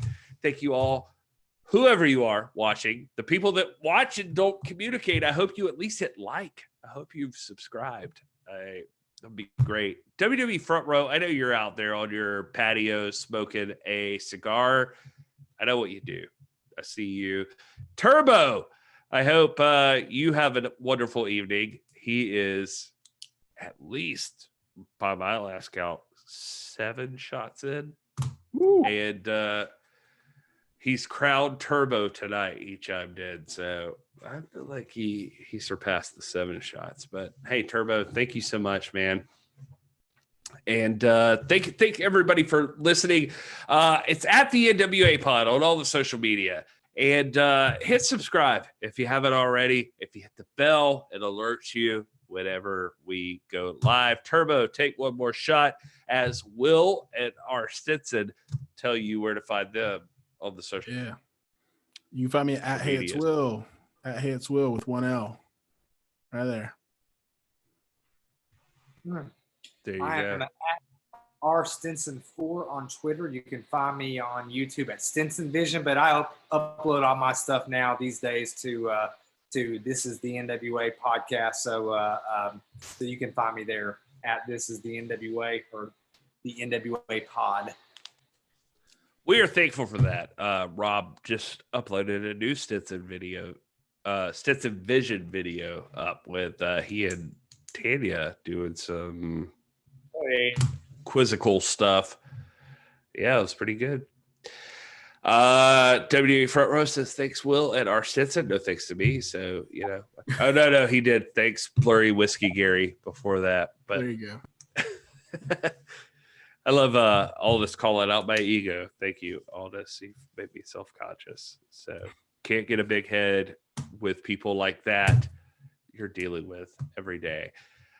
We love you guys, legitimately. Like, we're just trying to build up watch time and friends and family, part of the hashtag NWA fam. If for some reason you're watching right now, hope you're following along and hope you want to be on this journey with us as we try to help raise awareness for the NWA And until next week, thanks for listening.